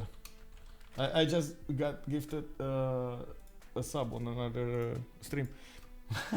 Killing city, yeah. Rome, Russia has like 2-3 city states he can kill. He can kill, but he cannot keep. You can only keep 1 city state. That rule still is in effect for a long time. Mostly because of America, if I have to say. There were times where there were players with a lot more city states available for them to take out, and those were just free cities with their army, so it created a bit of a disadvantage to the other ones. Let's take a look at what's going on over here. So FloppyfloNG, pen brush and voice golden age is of 17 science, 23 culture, opened up with multiple campuses, got his government plaza to increase the yields of those campuses, and I do see more cities coming out of him. Starting to settle America. I'm pretty sure he's now going towards his war technologies, going for bronze working, if I am watching this correctly. He is gonna need to improve his iron. Wait, no, he's not. He does already have an iron tile, but that means he's not gonna get the boost for his well, legions. That's gonna be a bit meh, but it is what it is. Monumentality golden age coming up on Cleopatra, on Spriggante. He is starting up to put these sphinxes, and you do see he's getting the theater squares. A bit unfortunate he doesn't have the extra production from those tiles, floodable terrain tiles, but but you know, it is what it is. Going really quickly for theater squares does mean he's gonna try to take out as many of those great writers as possible away from England. Very important to take those bonuses away from England, because England gets so many bonuses from those. We got also Thieves finished at Artemis and is working on Hanging Gardens. Spriggante is on 38 faith a turn and still with a lot more coming up. We got also Chuck with a pen brush and voice Golden Age on the coast on the west. He's on 2, 4, 6 cities already, with another setter going probably in the south. Why is he going in Zanzibar? I don't know. Oh, he's worried about the Gallic scout to the south. That's why he's gonna park it over there in Zanzibar. And then move it to the south. Did I just not hear that? Oh my god. Oh, you know, I was trying to do a screeching sound. Anyway, Softstyle over here with a pen brush and voice Golden Age on Ambiotic, still on 3 cities, trying to get the 4th and the 5th here. Does have a bit of an issue with, first of all, his adjacency for his Opidums, second of all, for his land. He just doesn't have a lot of land, and by the looks of it, he did manage to get to 10 science and 26 culture with 42 culture a turn, 42 production a turn. Not bad, but not good either. We got, for example, Czech 58, Russia 55. On the other side, we got like Lege 70 and Riggy 35. Definitely, you see, there's a big difference over there. We got the Romrom 16 science and 25 culture with 31 production. I do see Teddy here does have a problem getting his cities out. He is building up a few horses, and he's gonna get a bit of extra damage from that era. The second era. I do notice we do have some pics of Hammurabi managing to get Hypatia. This is gonna be quite something. It is gonna be a direct war between Chuck and Lege on the coast here, and I'm pretty sure they will realize that relatively soon. The goal does see at least the loyalty pressure coming up from the northwest, coming up from Babylon. We do have also Lege with a pen brush and voice Golden Age on 5 cities at the moment. He's trying to max out his city count over here on the coast, and from what I can see, he is benefiting from a lot of production. Got a big economy going with 45 gold a turn, and he's going to start building up those theater squares as soon as possible. He's also going to need to get some adjacency towards them, probably from a few wonders. We might see some coastal wonders appear over here, maybe some Colossus, maybe some lighthouse. He does need to get some culture. Has some amazing campuses in the north of his little island, and from what I can see, should actually go top 3, so he can get those boats against Babylon. Babylon at the moment is not really interesting in going the top 3. He's going wheel and recorded history, and I do have to say, Riggy over here, who's the next one we're gonna talk about, is gonna have the ability to get those galleys in, as well, built into cartography, into his caravels, and take out his opponent alongside Lege. So there might be a possibility for a 2 versus 1 war against Chuck, which is not gonna be pretty. It's actually gonna be extremely messy. Cardiff is nice if Russia sues Nazca. Yeah. Oh man. Yeah, Nazca is gonna be amazing. Also, Petra, Cardiff. Oh my God, yes, Petra, Nazca is gonna be so good. Advanced programming coming. Yeah.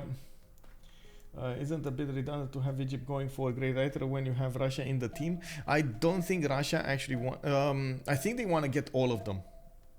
So he doesn't want to go alone in this, and you do see Egypt is going for mass theater squares, while Russia is going to need to go half, but he's still getting Oracle.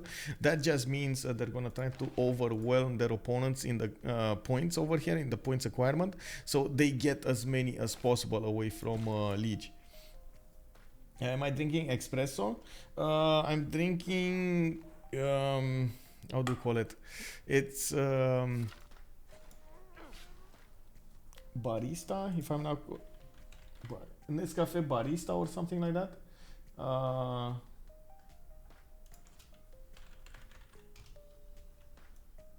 No, not Nescafe. Sorry, not Nescafe. It's like so I get the beans in bags and then I put them in a espresso machine and it gives me the coffee. Totally forgot how it's called though. Oh man, total blackout. But I am trying to get a new one. By the way, I'm gonna switch to a new coffee, which is gonna be quite. Coffee so late night. I mean, I need to be aware of what's going on here, you know, like for the next possibly 5-6 hours. I need to be paying attention to the game. I need to be, you know, extremely awake. So yeah, my sleep schedule is all over the place. don't look at that. I do have something, by the way. Also, good evening, Mad Beats. Hello there, sir.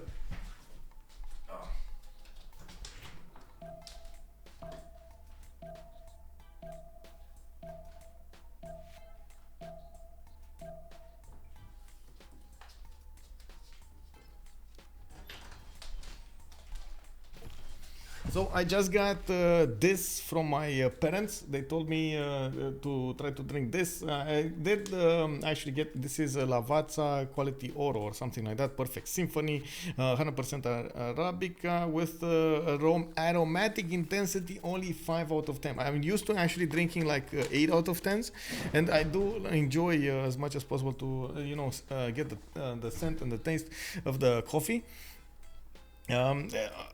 But at the same time, I did try as much as possible to experience different types from different firms with different brands and so on and so forth to actually see what the difference is between them and so on. Oro means gold. I think so. Yeah, I think so. Flapjack also, good evening, sir. Hello there, Mad Beats. Whoa, bro. Hey. How are you doing, man? Okay, so let's see what's going on as an action here, because we might see some skirmishes coming up from America. I also noticed Cardiff got taken out. Alexis Krempp did make quick work of it, putting down those lavras and benefiting from the deer tiles and the stone tile.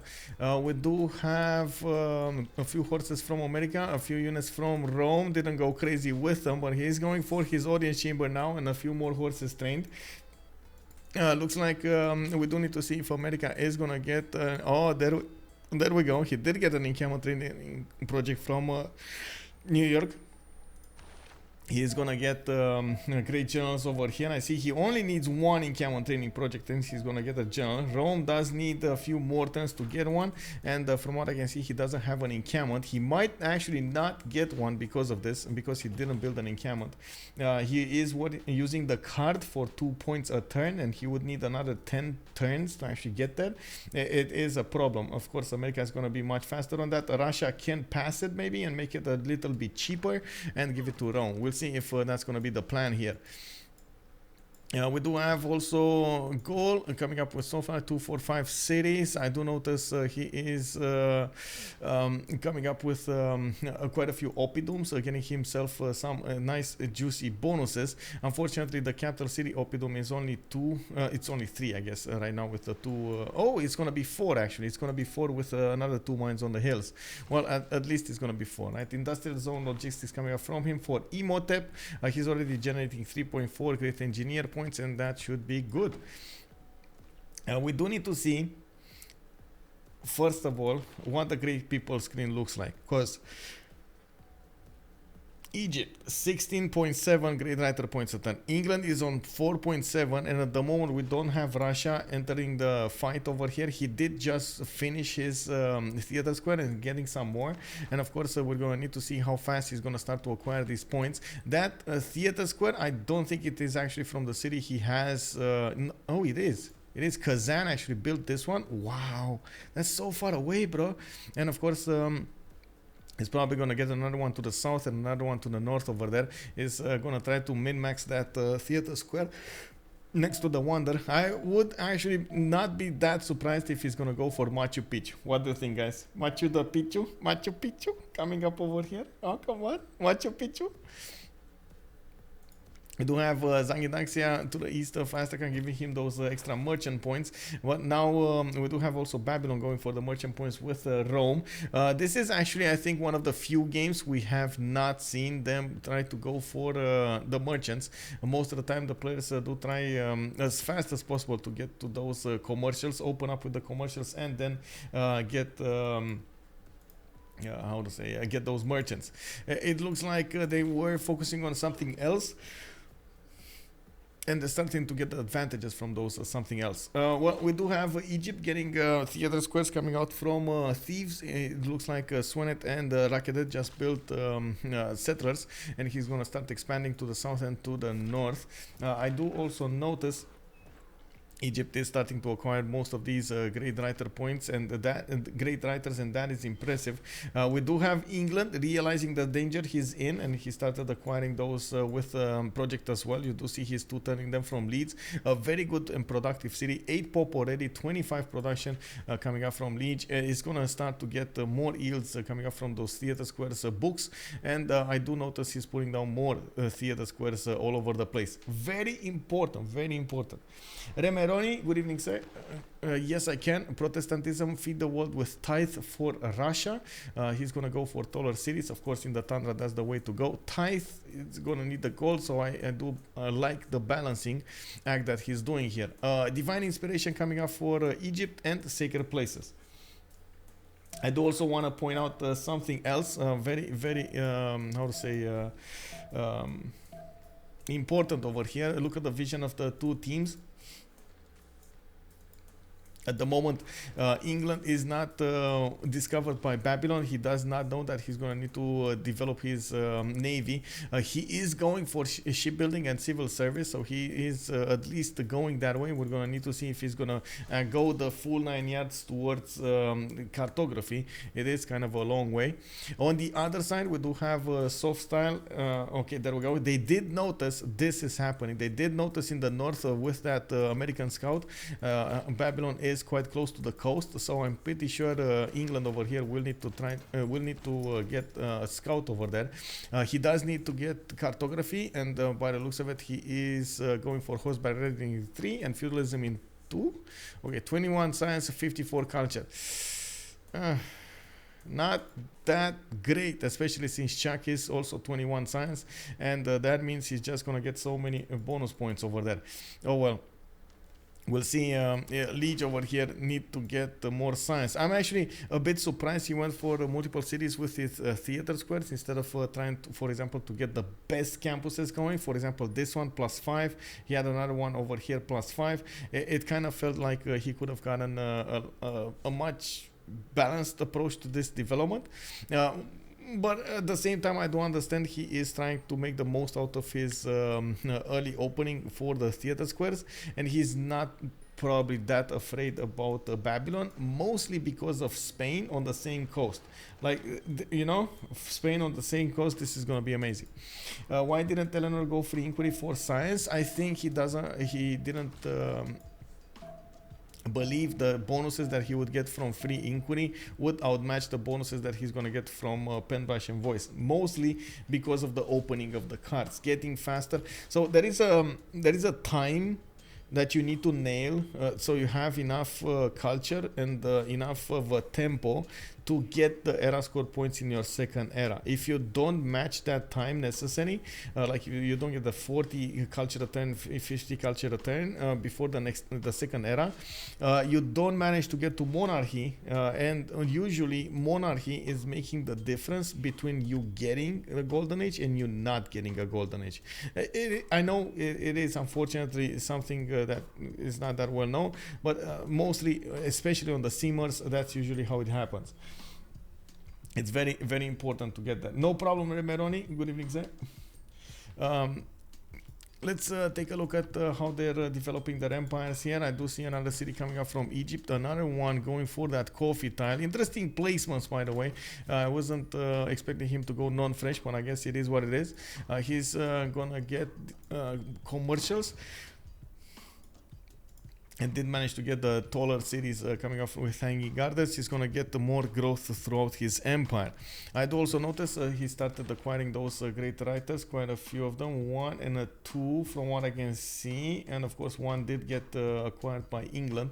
It is what it is. He's going to need to do something with it. We do also notice Rome on 5 cities did manage to get his legions. Finally! Oh, we got some legions on the map. Oh my god, it's been so long since we've seen legions. Ooh. Oh man. So the thing is, legions attacks were amazing 2 years ago. Legion attacks now, nobody wants to go for them. It's mostly like the meta has changed so much. If you do a full-on legion attack with general and everything, you run the risk of derailing yourself against your opponent while you don't get to build enough in the backline. So most of the time you see the players like totally ignoring the fact that they can go legions. Even with Rome, they just get a legion at some point in turn 50 to get the golden age points, and that's it. Which is kind of a bummer, because in the like 2 years ago when I started streaming, oh my god, legion attacks were so awesome. I remember them now going from like attacks from like games being played between Ben and artificial intelligence. He was like smacking those cities down before even artificial intelligence could get his iron up or anything up. It was just unbelievable. Like the timings were insane back then. And we do have American with a general. He did manage to acquire Trung Track, and by the looks of it, there still is a general available. Russia 24.2 points right now. America is on 25. Oh, he's trying to take away the... Is he? Is he though? No. So he has 2 generals. I see 2 generals over here. Hannibal Barca and this one. Is he gonna take it? Because I see he's 25.4. He has 9 points to go, and Rome has 3 great general points a turn. My god, he's trying to chop with the legion. It's gonna be, and this is something that actually I know somebody told me that with a legion you cannot chop a rainforest. I want to see this. He's gonna be very sad when he's gonna find this out. Anyway, or we're gonna be happy when we find out we were wrong. You know, one of the two. FloppyfloNG did manage to get to 39 science and 40 culture, 9 gold a turn, unfortunately, 51 production. And by the looks of it, he's trying to get that in Camo training project, so he does manage to get his legion up. Oh, there we go. You can chop it. Oh, come on, really, Justice? Come on, Justice. What is this, Justice? Where is Justice? We need to send him the message that legions can actually chop a rainforest. I was thinking, you know, I wasn't sure of it, but yeah, I didn't want to contradict him until I actually saw the proof. And this is undeniable proof that you can chop a rainforest with legions. And you can see how the legions can be so effective on your empire. You can literally chop your districts with them, chop out the legions, chop whatever you want, and smash through your opponents. Can Egypt steal Colosseum from the Gauls? No.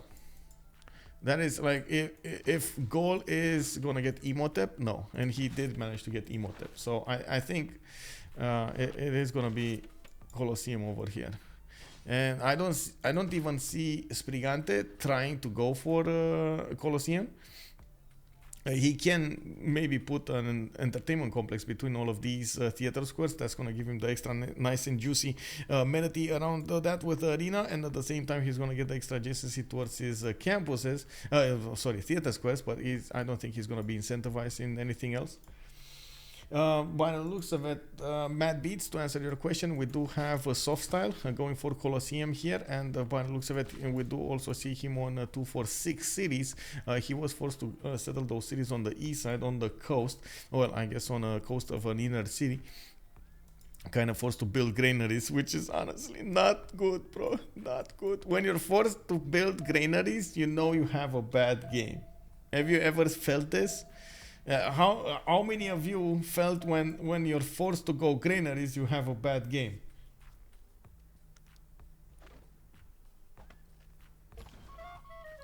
Well, we do have Settler lost. Wait, what? Settler lost. Wait, whoa. Who lost a settler? Somebody lost a... Oh. Did Egypt take a settler from from Zanzibar, from Babylon? That kind of feels like it's what happened, right? Oh man, somebody. No! Oh, it was Russia who took one probably from Spain. Look how many tiles these horses went. And we saw. Yes. Settler lost in turn. I don't think you can lose settlers. Egypt took a settler from his. Okay. Same. What? What? Lol. Look how far away Russia actually went against Spain. We had the discussion, I believe, on the stream a few days ago that you should actually try to get as much as possible an attack going against your opponents. If you can chop a few horses, why not? You should do it. And this is exactly what's happening, right? He's going against Riggy over here and doing as much damage as possible, forcing him to get oh my god, he doesn't even know about this. Wait a second.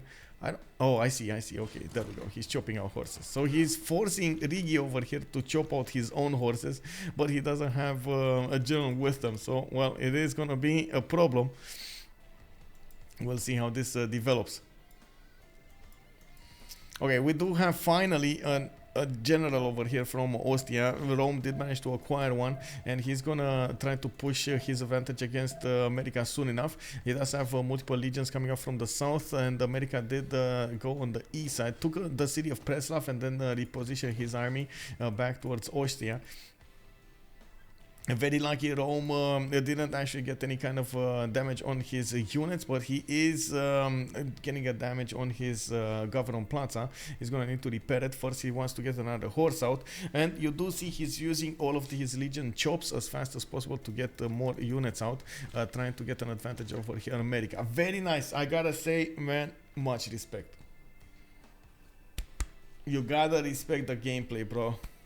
Over here with Rome getting to use those free chops coming out from those legions and the extra damage of the legions. Yeah, bro. You gotta respect the gameplay. Spriggante over here has been showing up as a very powerful player in the last months. I have seen him and the FloppyfloNG. Sorry, we're talking about FloppyfloNG. FloppyfloNG has been showing up, and Spriggante as well. I'm going to talk about both of them. Has been showing up using as many bonus points as possible. Bonuses that we haven't seen used by other players. I gotta say, much respect. Why is Spain lagging behind in stats? Lack of cities, and which is unbelievably surprising because he does have religious settlements, and at the same time it looks like he kind of, well, I think he messed up his district discounts. Eleanor's culture looks amazing. Yeah, he did manage to get 45 cents and 90 culture. Look at that. Like, even on this tiny island, he did manage to get everything done over here. And he's starting up his pre-builds. He's going to get more builders with feudalism. I do see he got, even from Newcastle upon Tyne, a harbor on the coast over here on the east towards London. And he is probably preparing for that caravel push.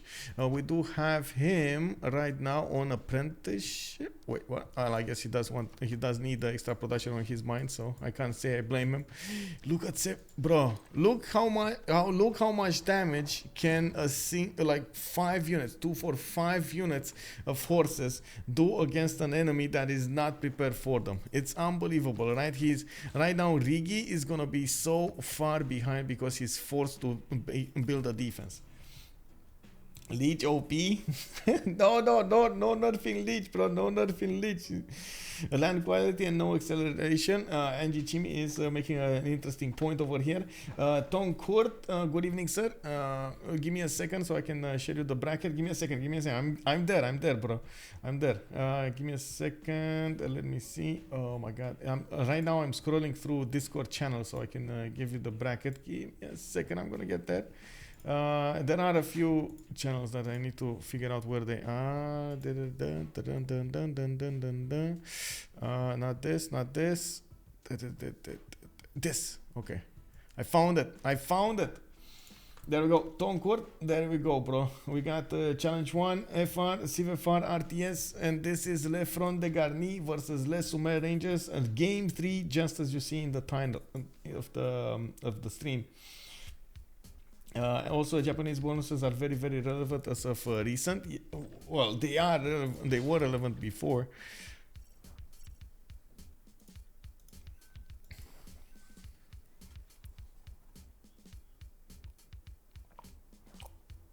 And that 45 science for England is without 2 easy +5 campuses. Yeah. Well, we do have several more turns until the next era, and we do see that England is going to start to benefit from those +5 campuses. And by the looks of it, he's actually putting a few builders to work. Probably he will chop the rainforest and try to put mines. It's usually much better to just get the direct advantage of the chops, and try to use that advantage into something else, building units or getting some districts built or anything, and then improving with the mine. You do have to somehow get the food though, if especially you're chopping rainforest. I missed a build a link? No.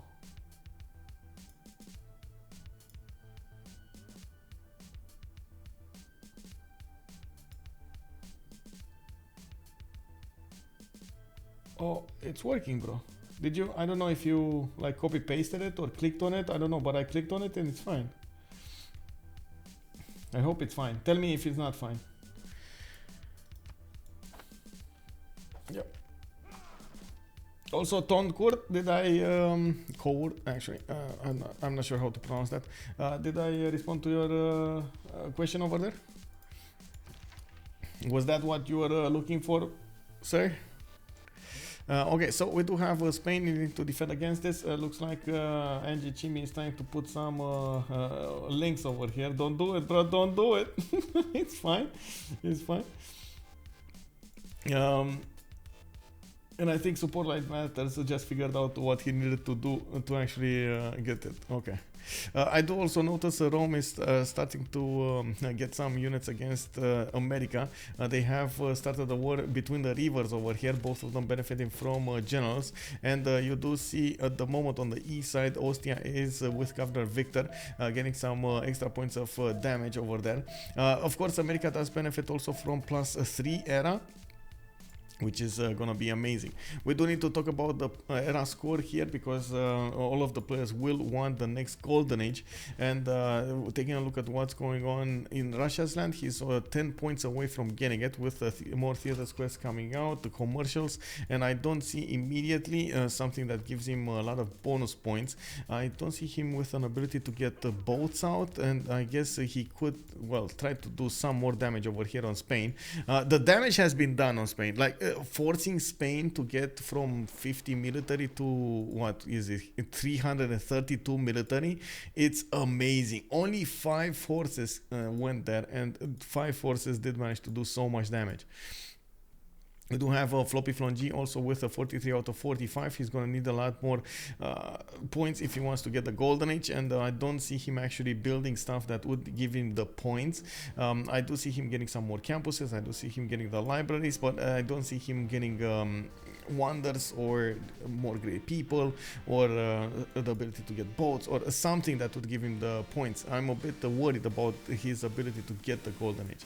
We got Dark Vader, that's Spriggante with 72 out of 62. Again, I'm gonna give him a big shout out, because oh man, he deserves it so much.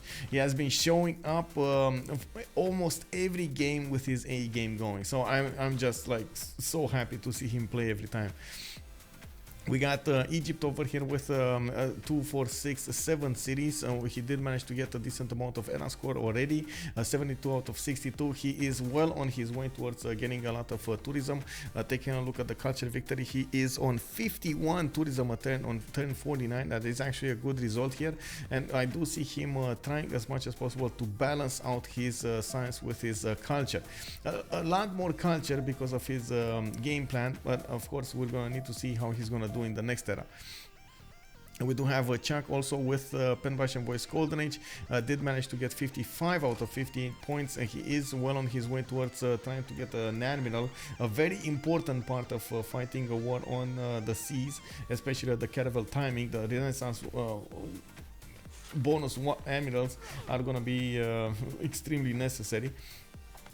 We do have a Softstyle with 54 out of 62, needs 8 more. I did manage to build that Colosseum in San Mauro Briva, and I do see him working on the pyramids in Dure Quarteron in 4 turns. He can build a boat, or did he build a boat? I think he did not build a boat, so he can build a boat from his capital or Dure Quarteron, even Tervana.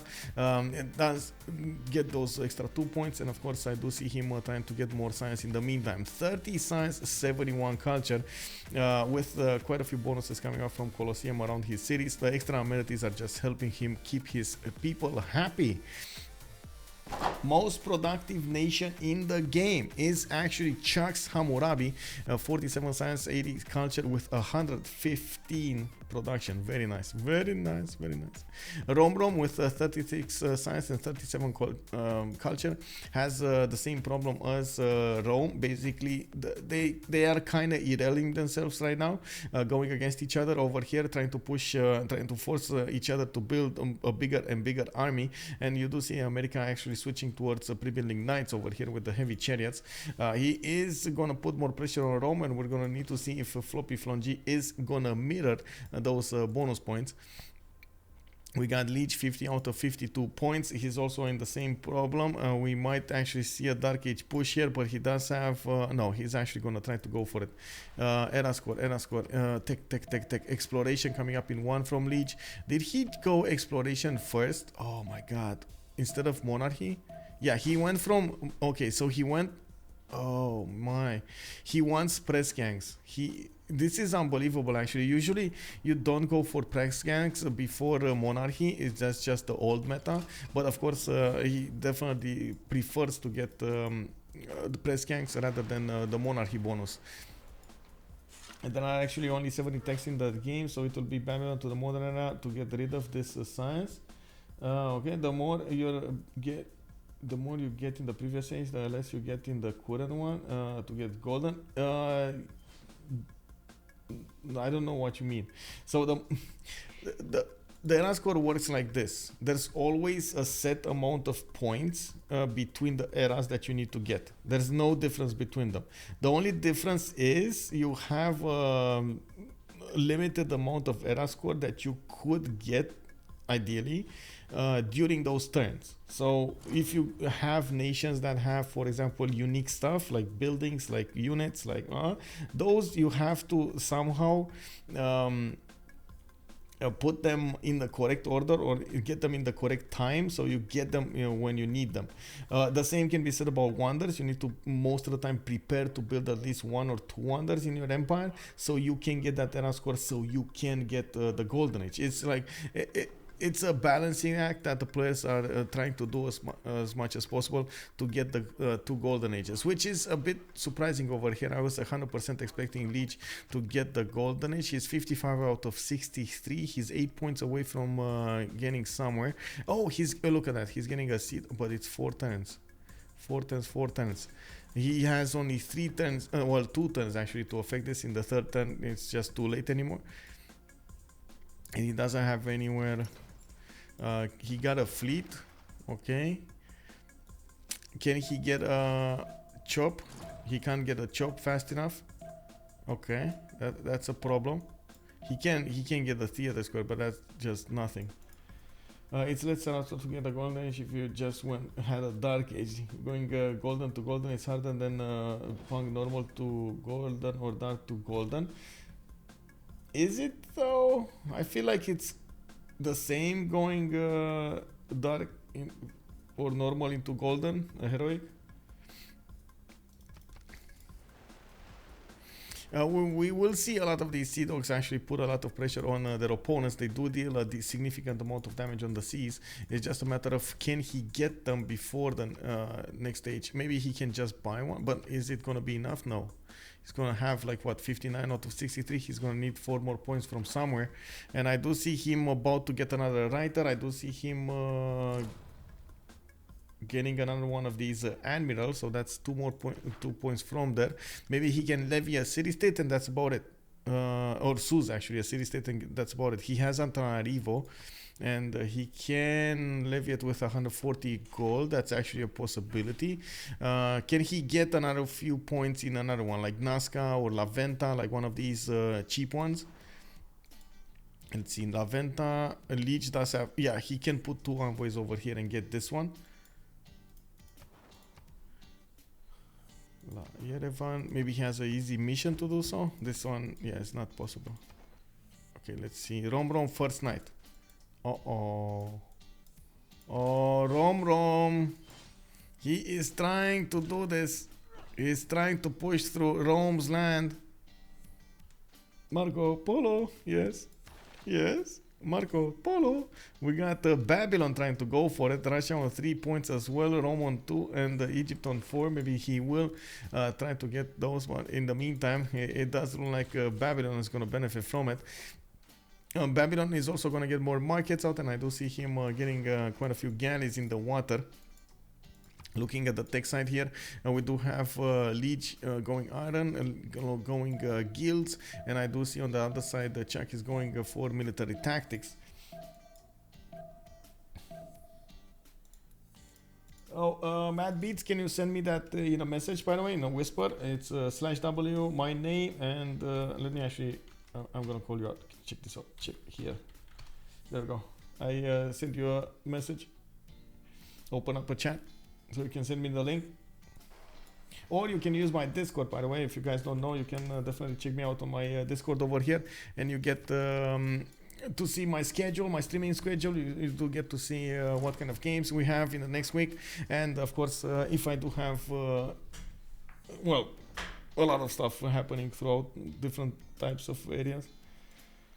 From Wiki, normally issue 12 points each at 5 point every Dark Age minus 5 points. Normally it's 12 points each, Golden Age, and 5 point every Dark Age minus 5. I'm a bit confused about what's being said over there. So you're saying instead of going the normal 22-22, because that's how it how much points you need to actually go from a normal to a from a golden age to a golden age. If it's a normal age, it's 12 points each, so that would be like 24, and then you minus 5 points for dark age.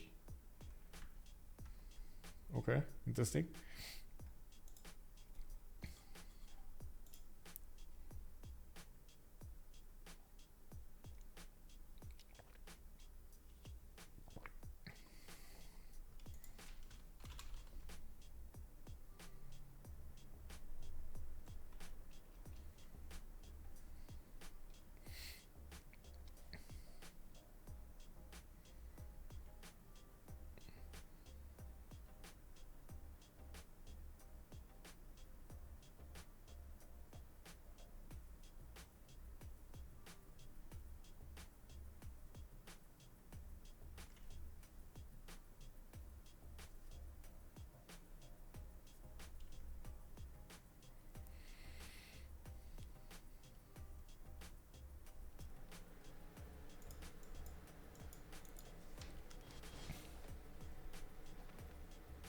Oh, I see. You get normal age, it's 12 point.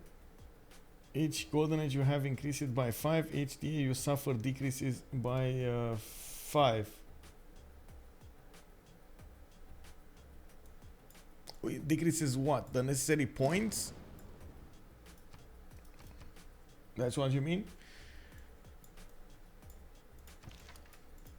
Interesting. Okay, era score. Let's actually see what happened over here. They just went into the medieval. Let's check it out. Bam, bam, bam, bam, bam. We do have 1 turn away from the next Congress session.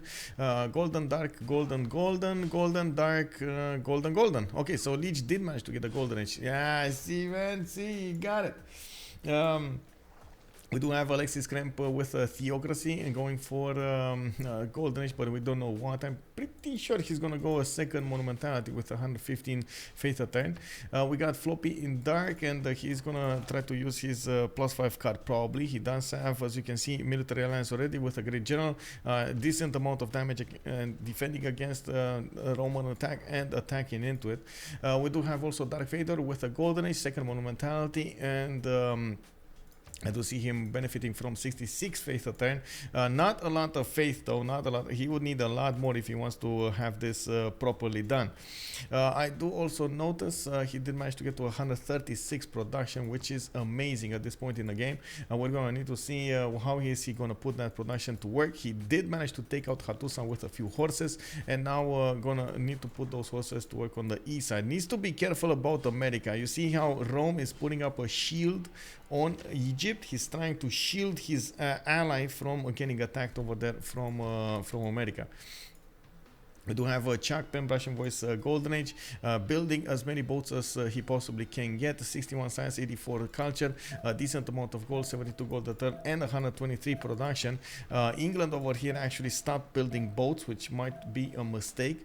We do need to see him get those boats as soon as possible. Okay, World Congress. Am I first or second? I'm second. Okay. Let's see. Go for no preserves. Go for religious birth and hash key.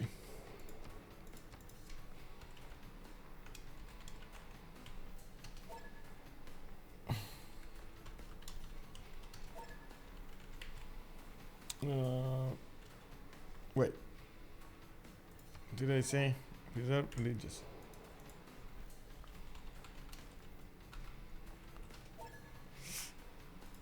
Him, right? Yeah.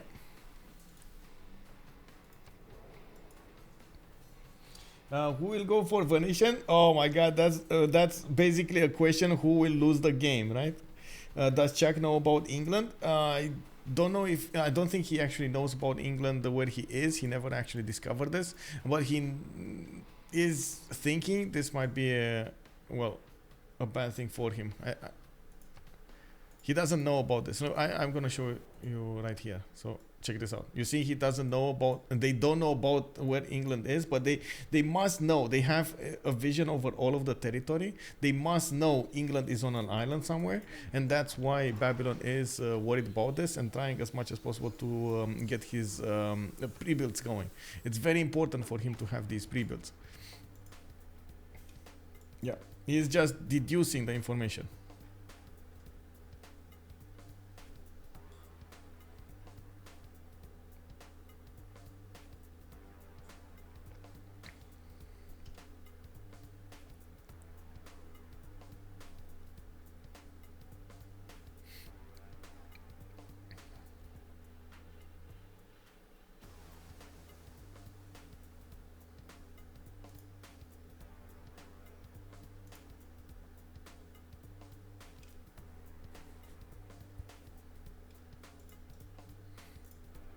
Give me a second.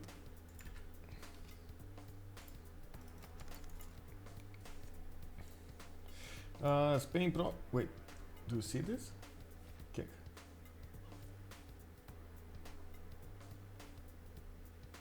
That's so weird. Spain probably is out of the picture. Spain actually is struggling to get back on his own feet. He did manage to handle off that aggression from Russia, and you can see he scattered all about the place those Russian units. But in the meantime, he's trying to get more settlers out. Didn't manage to build a navy of his own. He focused on the land warfare and got quite a few of those eels over there. Sedoka, also good evening, sir. Hello there. Yeah, we do need to see the points got in the sessions. Let's see. No harbors. Oh, that's gonna be hurting. Oh my God, that is actually massive coming up against Eleanor and Spain. They cannot build their shipyards, and that's gonna be a problem. Science city states do not provide a unique citizen bonus. I do want to quickly check what kind of city states they're available. Bologna and Nalanda. Spriggante was benefiting from Bologna, so they took that out as an option for him. That's of course Cleopatra over there, trying to beef up as much as possible those points. Well, he's not gonna get them anymore. And then England did get the 2 Diplo victory points. It's gonna be interesting if Lege over here is gonna manage to get his I would say his Statue of Liberty. How many cities is he going to place? 2, 4, 6, 8. Okay, so he's going for his 8 cities. He did get cartography, and now he's going to try to scout out his opponent. He does have quite a few sea dogs, and this is going to be an advantage against Babylon. We do see him, of course, getting them to scout first. The sea dogs are not revealed as an image, by the way. They are privateers. They do like to stay in the fog of war, and we're gonna need to see if Babylon here is gonna get to discover them. Babylon is 1 turn away cartography. Now, he probably did notice his opponent did manage to discover cartography. You can see over here in this line of technologies, you see the players who discovered something, the column of the technology, right? So he sees somebody is on cartography, that somebody is Lege, so he immediately tried to get the same technology. We do have, of course, England trying to wiggle his way next to those units. In the meantime, Lege did manage to acquire quite a few admirals, and I did see Gaius Duilius over there with oh my god, I'm not clicking anything. Somebody put the pause. Okay, so pause 2 minutes. Okay, well, we got pause 2 minutes. Babylon 5 turn Venetian. I'm rooting for him. Is he actually gonna go? Wait, is he building Venetian? Oh my god, he is building Venetian. He might actually chop it. Oh. Okay, big poll coming up.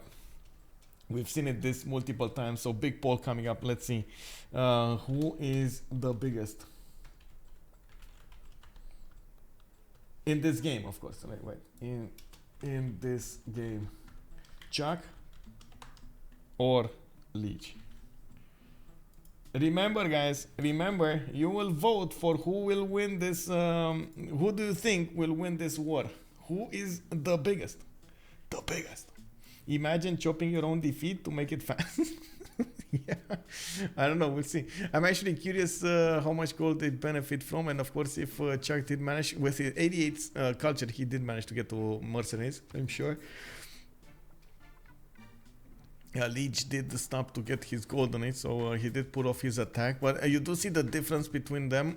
Lege is on 127 science, 111 culture. He did go for free ink this time, and does have quite a few bonuses coming up from his admirals and, of course, the boats. So we're gonna need to see if the production is gonna be there. No shipyards, I gotta say, no shipyards.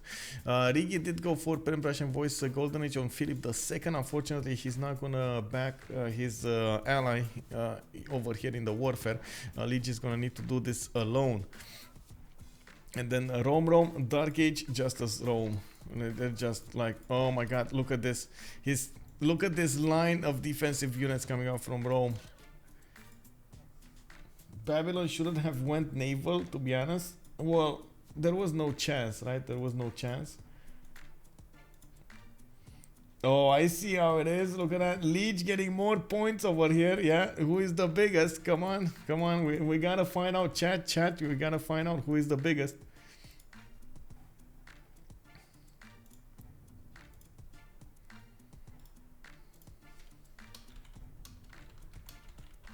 Hey, Mad Beats. Welcome, sir. To Discord, of course.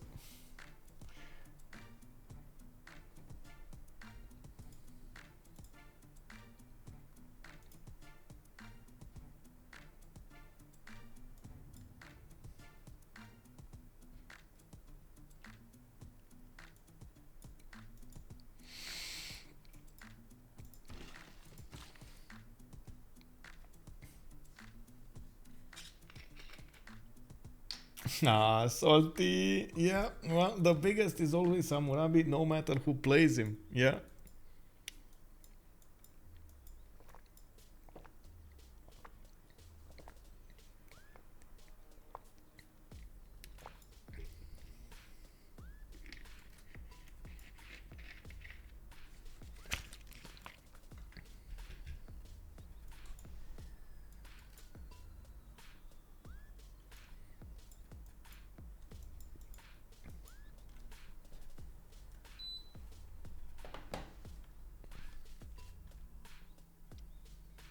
Oh man, I just got a big message over here with let's see.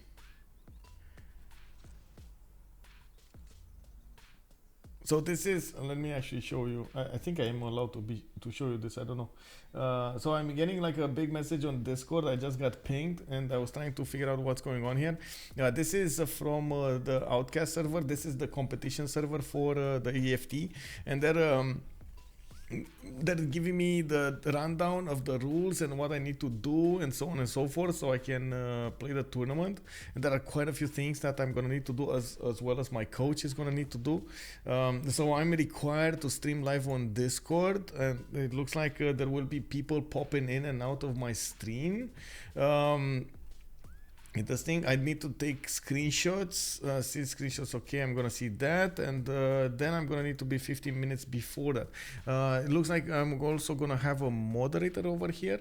Jesse95 is gonna be my moderator, and then on the main one is gonna be, of course, this is gonna be the mainstream. The Outcast underscore GG is gonna be the big one. Okay. They also have me the live screen results. Interesting. What is this? Live screen results. Can I show this? I don't know. Honestly, I have no idea if I can show this. I'm just happy I can play. Oh, I see. So this is okay. I see how it is. So we're gonna have quite a few. Oh my God, there are a lot of them. Where's the? Oh my God. There are a lot of people, chat. A lot of people gonna play this Sunday. I'm just scrolling and scrolling. Oh my, where's my name, bro? Where's my name at? Oh, there's like 3 OnSpotTVs. Where's my name at? Oh, there we go. I'm number 24. Yeah, I'm just like the odd one out over here. You see the description I made? Like everybody is like, oh, I'm doing the Tarkov main. I have like 1400 hours, and I'm like, you know what? This is my first time playing. You know what I mean? What? It is what it is, bro. I'm sorry. Well, we're gonna need to see how this develops over there. What do you think, chat? Do I have a chance over here with all of these big boys?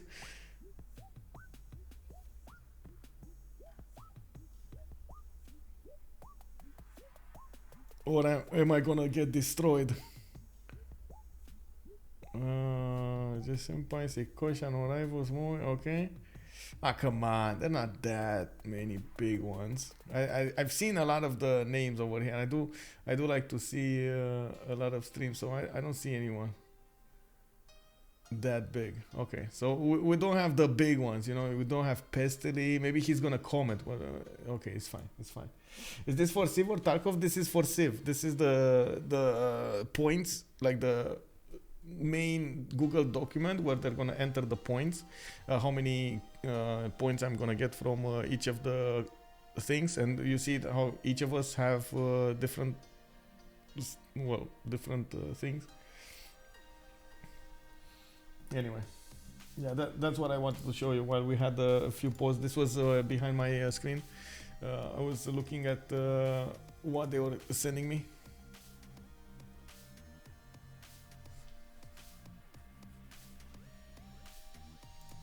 Yeah, I mean, you're one of the bigger Twitch streamers in Civ 6. Yeah, well, yeah, but I didn't stream any other game that much. I did stream Valorant when it was in the beta. I did get the key and I streamed it because I liked the beginning. But then I didn't enjoy, the ranking wipe. They wiped the ranking, and I was like, no, why do this to me? And I stopped streaming, and I just focused on Civ after that, and that was it. Yep. 1 in a million is still a chance. Indeed, 1 in a million is still a chance. What can I say? I'm getting ready. We'll see how this develops. I don't know if I can actually show you. Well, I don't know if I should show you, but I'm getting ready. Now, and I think Spain should go harass Russia with his units as revenge. Yes, exactly, right? Do the counter attack over here. Maybe he will, but it's so far away. Like, at least Russia did have an advantage with the extra movement coming up from the general. That's like this point, that's like at least one turn faster to go against their opponent so far away. You know what I'm also looking for? I'm thinking, okay, who's gonna get Mahabori Temple? Who's gonna try to get those era score points? Those Diplo points, I mean. I do see Eleanor on 4 out of 20. So he did try to get some advantage over there, but he never put down camp... a holy site, so that means no possibility for him to get Mahabori yet. He could still place one, and we'll see how this will develop.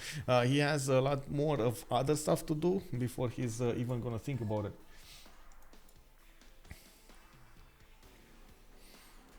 Well, it's a long 2 minutes, right? That's what Chuck is saying. It's a long 2 minutes.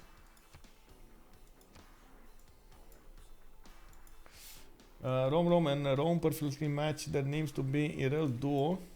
Yeah. Well, FloppyfloNG would not agree to that. Well, we got Team Plus over here coming up from Lege's team. I believe he's back. And then we do have to wait for Lesumen Rangers to put their Team Plus.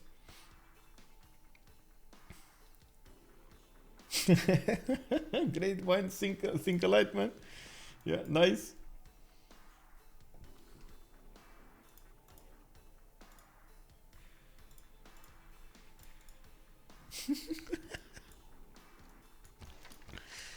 Those were a long 2 minutes. Very long, bro.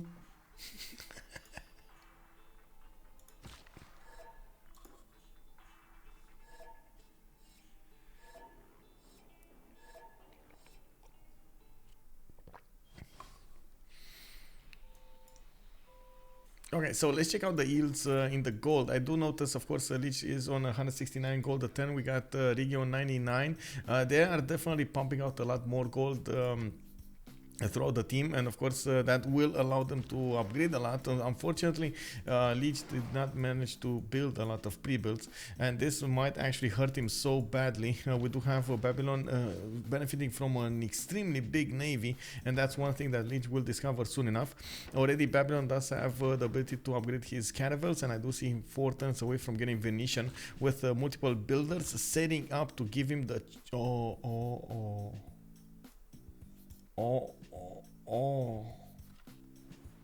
You see what's getting set up over here? Victor 3, Terracotta Army in Zanzibar coming up in 3 turns, and Venetian Arsenal coming up in 4.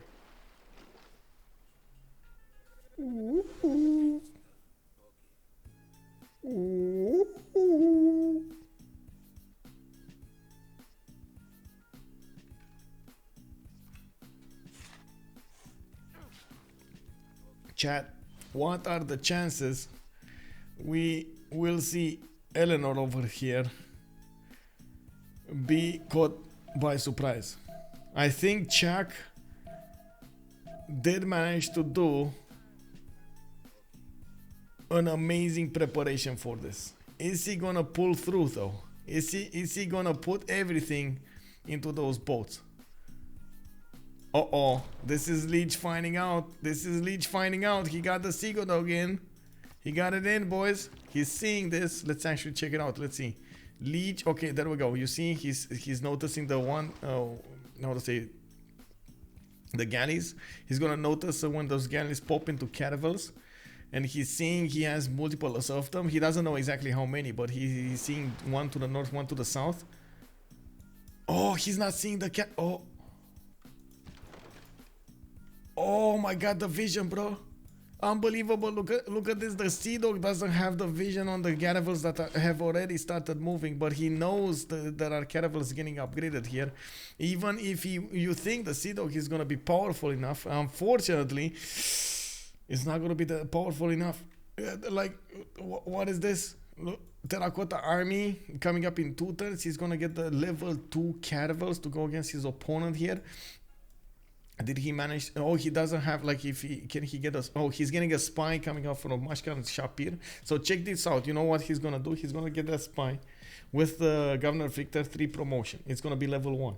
Then he's gonna wait and not, or I really hope he's gonna synchronize this properly. Does he have another one? Maybe he has another spy that we're not aware of, but I don't think so. He will get Terracotta Army right after the spy gets his first promotion. Boom, second promotion. And he did finish Venetian Arsenal, chopping down privateers to go for the attack over here on the cities of England. England is putting down caravels of his own. He does have a caravel fleet over here. Not gonna be enough. The caravels of Hammurabi are stronger than the caravel fleet of England.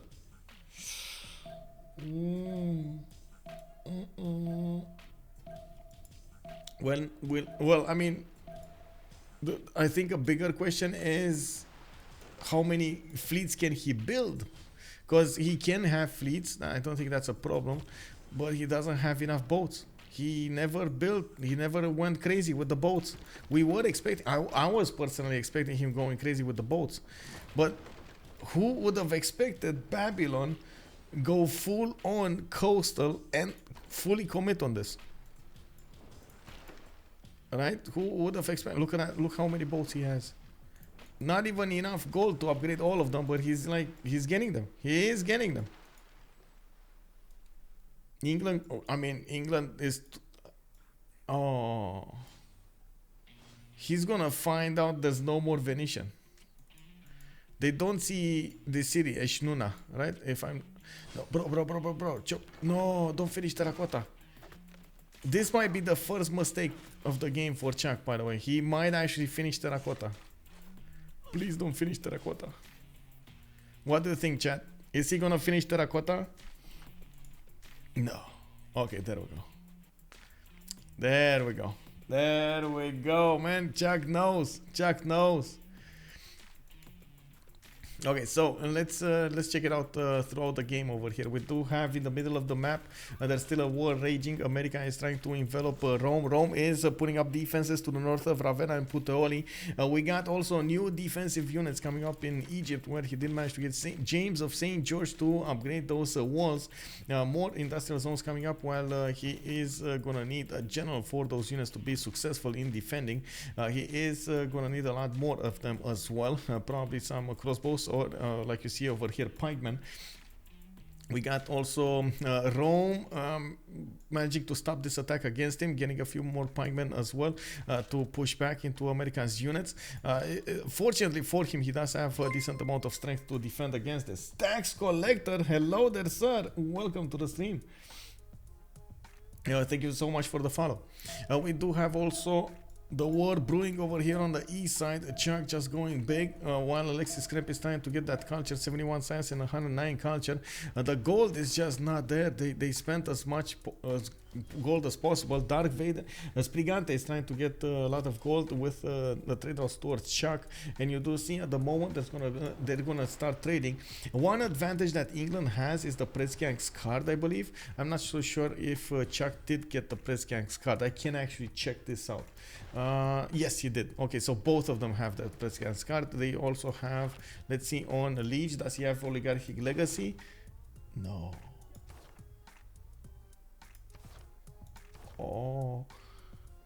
Oh, he went for mercantile legacy and Republican legacy. Oh no. Oh well, I guess I was excited about, I was sad about the Republican legacy, not mercantile. That's another 4 points coming up from this caravel. That's why these caravels are so beefy. Okay. Well, let's see what's gonna happen here. Definitely an admiral needs to show up from both of them. We do have multiple privateers also coming up to the fight, and you do see at the moment England is not turning on those sprinter presses, so he pumps out his sea dogs. Well, he pumps out his unit. Oh, finally he's getting some sea dogs in production. Yeah, I mean he's two turning privateers, two turning those caravels. 4 turning privateers from a bad city. He's doing well. He's doing very well. And now started up his attack against England.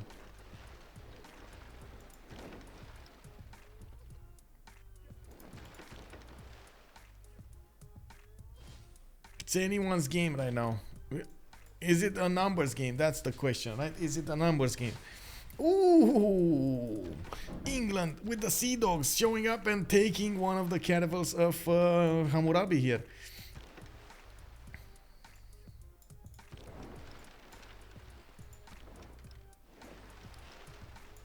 We do have a need for Babylon to get his full power against England, and looking at what's going on here, Babylon still has 2 turns to affect this with his full might. Still is upgrading boats and still is building boats, while we don't see the same thing happening over here on Lege. Okay, that's 2 boats taken out. Is that 3 boats taken out? Is that gonna be 3 boats? That's gonna be 3 boats taken out. These are not acceptable losses. Can he counterattack? No. They cannot counterattack into Lege. Is this gonna be Les Sumer Rangers going to win the 3rd game? With Chuck showing up to the battle over here with Babylon on the water against Eleanor, England. 200 production Egypt? Yes. 200 production Egypt. We do have him building the walls in Abydos, and I do notice all of those units went to the east. 100 science, 129 culture. We got him with multiple theater squares and campuses. He does need to build a few more for that extra science. The thing is, if Lege dies over there, that is going to be massively problematic. We got Spain turning on those printing presses. This is going to turn into a 2 versus 1 really quickly. He's going to discover cartography. No, don't do it, bro. He's getting... Okay, well, I guess it's as fast as he can get those units to the front line. This is just... like, in my mind is... That's not even going to work. Like, in my mind, like, can they outproduce Babylon with Venetian and press gangs? Dank Psycho, what do you think, bro? Good evening, sir, by the way. Can they outproduce Babylon here? Both of them. England with 2, 4, 6, 7 cities, with Spain with 2, 4, 5 cities. Can they outproduce Venetian Arsenal, Babylon with press gangs? Why are they bringing land units to to block enemy ships? It's mostly for the support bonus. If you take a look, just like Dank Psycho is saying, we do have over here on Babylon, for example, on the unit to the south, he has, you see the unit on the left side of the screen has +6 support bonus. That's from the units around it. You gotta remember the earlier armada for Spain, but it doesn't matter because his stats are so awful. Yeah, I mean, we'll see. We'll see how this happens. Is Venetian Arsenal gonna make the change over here, make the drop?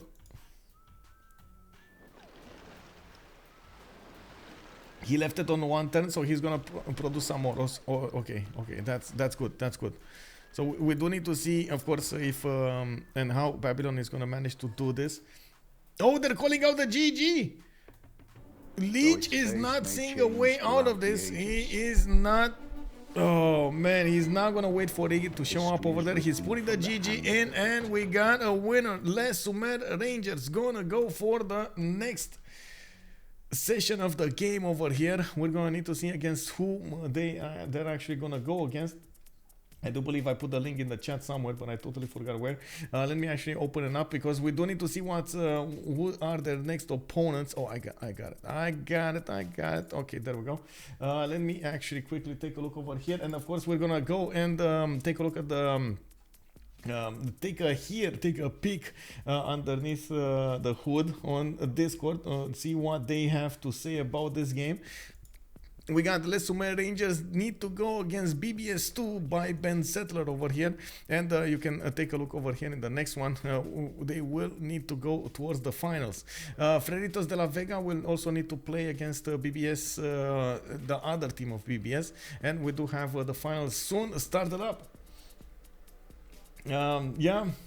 Well, what can I say? This is massive.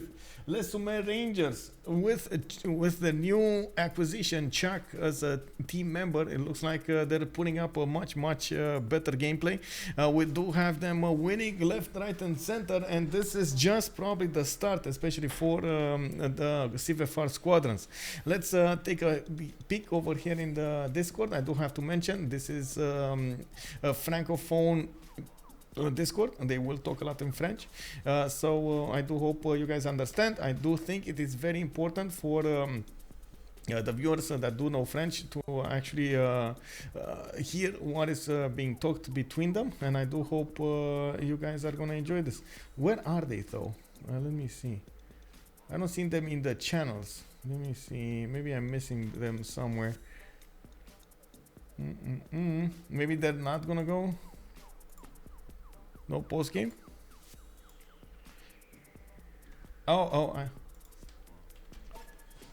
Oh, I see. They're telling me to go P18. P18. What was P18? Oh, I see.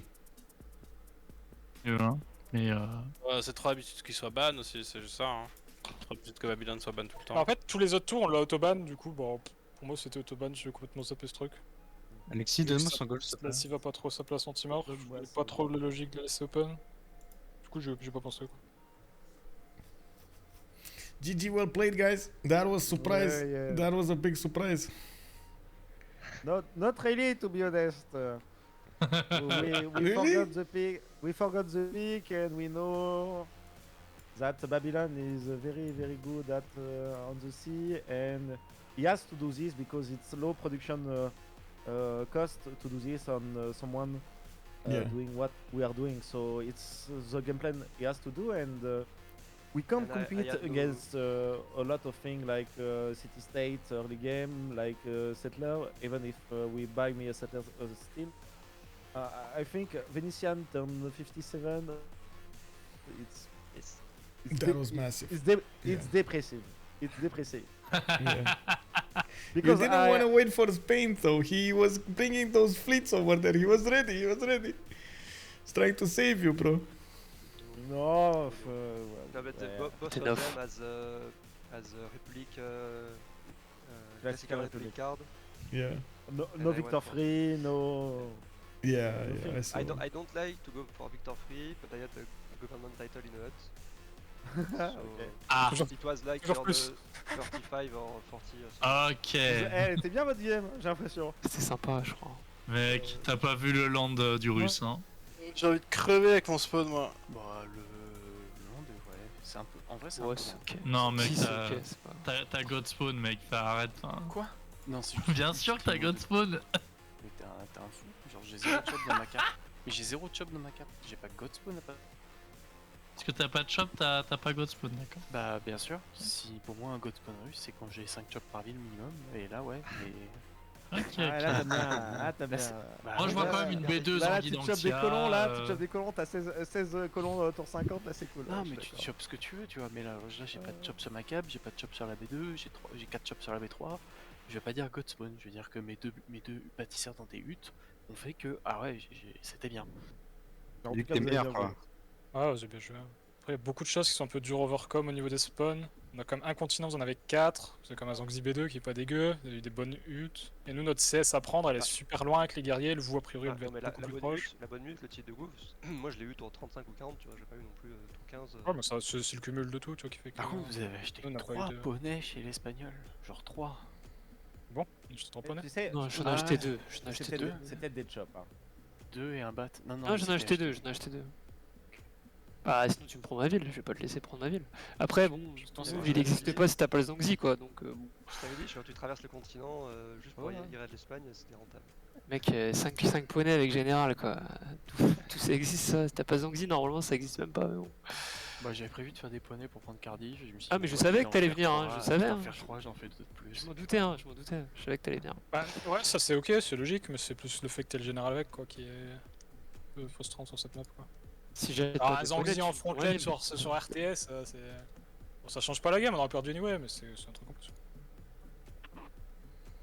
Puis la Russie, au final, ça spawn plutôt pas mal dans ce mode-là. En fait, en plus, ouais, t'es plutôt pas mal. T'es dans la toundra. En vrai, t'es assez loin. En vrai, t'aurais pu juste sim. Tu spawns, j'ai fait des rôles. Bon, il se trouve que la moitié des rôles c'est des filles. Ah, faut spawn déjà, c'est ça qui Ah est là là, important. d'ailleurs, Ouais, est-ce c'est qu'on trop en parle de relou. ça là? Est-ce qu'on en parle de ça là? Et Super. la moitié des rôles c'est des filles Alexis, mais sur l'autre moitié, t'es tout le temps à moitié hors toundra. Et soit l'envers, soit. C'est plutôt fort en vrai. T'as tout le temps des Allez, rôles. on va faire un jeu. On va faire le jeu de deviner la prod de Chuck tour 21. Tour 21. Ouais, devine là maintenant là. 50. Je sais pas. Oui, mais tour 21, qu'est-ce que je faisais? Je faisais 3 colons, c'est ça avec la carte, non? Ouais, ça ça campus. Bah surtout Bah, t'avais je crois 4 qu'en villes plus, parce que avec, t'as récupéré Zanzibar et qu'ils t'ont acheté un colon. Avec DS de la ville. T'as eu DS de la ville? Ouais. Il y a 35 états. C'est pas mal. Après, Ah mais l'achat de colon plus Zanzibar, ça fait j'étais obligé plaisir. de partir Costa, là, ma cap est Costa, et j'ai aucun autre plan de jeu, mais à la base on n'a pas pris Babylone pour jouer Costa là. Ah putain. Non mais en plus on est super proche. Ouais, bah on te Ah met, ouais, je te vous dis, êtes à 10 cases hein. Non mais. 20 cases maxi. Non mais Lege, moi j'ai failli mettre un message dans le game en mode mais t'es dans cette game Lege? T'es dans une autre game en fait parce que Il est sur une presqu'île. Non, On même a pas, t'es cherché- sur une île. Plongez on sur a une fait- île, tiens, c'est rigolo. de tout ce qu'on voyait, genre c'était un truc débile parce que je faisais des filtres loyauté chez l'espagnol et on voit pas les villes de Lege qui apparaissent. Ah non, il est sur une Du île. coup, on est en mode bah il est plus loin que 6 cases depuis l'espagnol. Mais il est plus loin que 6 cases des côtes de Babylone, donc ça laisse que cette île là, tu vois. Et de tout ce qu'on avait scout, j'étais en mode bon, bah pour moi il est sur une île à 8 cases de l'espagnol, mais genre. Sinon il est sur une autre carte quoi. Genre, impossible de trouver une de tes îles. Impossible de trouver une de tes îles. Oh là là, le Victor. En Non mais ça me dégoûte. Ah, c'est grâce au petit titre de goût ça. Ah Ouais, ouais, que ça quand me tu dégoûte. dégoûtes, je sais pas J'avais peur à pourquoi, tous les moments. À tous les moments j'ai eu peur. Je me suis dit bah à tout moment. Il y a peut-être des caravelles qui arrivent chez moi. Tour 36. Là, je me suis dit bah tour 36 c'est possible. Voilà, il a les deux ports. C'est de. J'avais passé militaire de toute façon. Ah ouais mais c'était avec deux caravelles. Tour 36.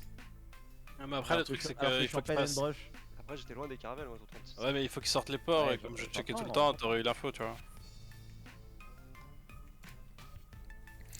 Well, GG, well played, guys. Thank you very much for the stream. Amazing. Thank you, Michael. These Thanks. games are amazing, man. The East versus West. I don't know who had the idea, but it was so cool. Hope we get to see more of these. Well, A bit frustrating to play when you have an Ifiraxis spawn. oh yeah, I don't know why that happened. Was it before? Because Russia on this map, you must Oh. spawn frontline, but you also must spawn on tundra. Oh, the I game see. In don't the like- middle, so it messes and up the game- everything. Il y Yeah, a and notre the game frontline, don't non like it. Hier. Il y a notre frontline. Yeah, that's like everything. Look at my goal in the north of the map. Can go settle on now. Yeah. Yeah, and I am on an island.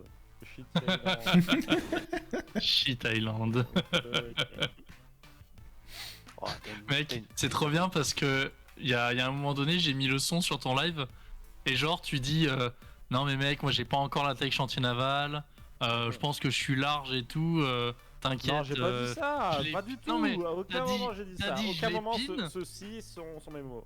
T'as dit Non, non, je c'est l'ai pas ça. pin, ça va Il le a pas dit faire. ça.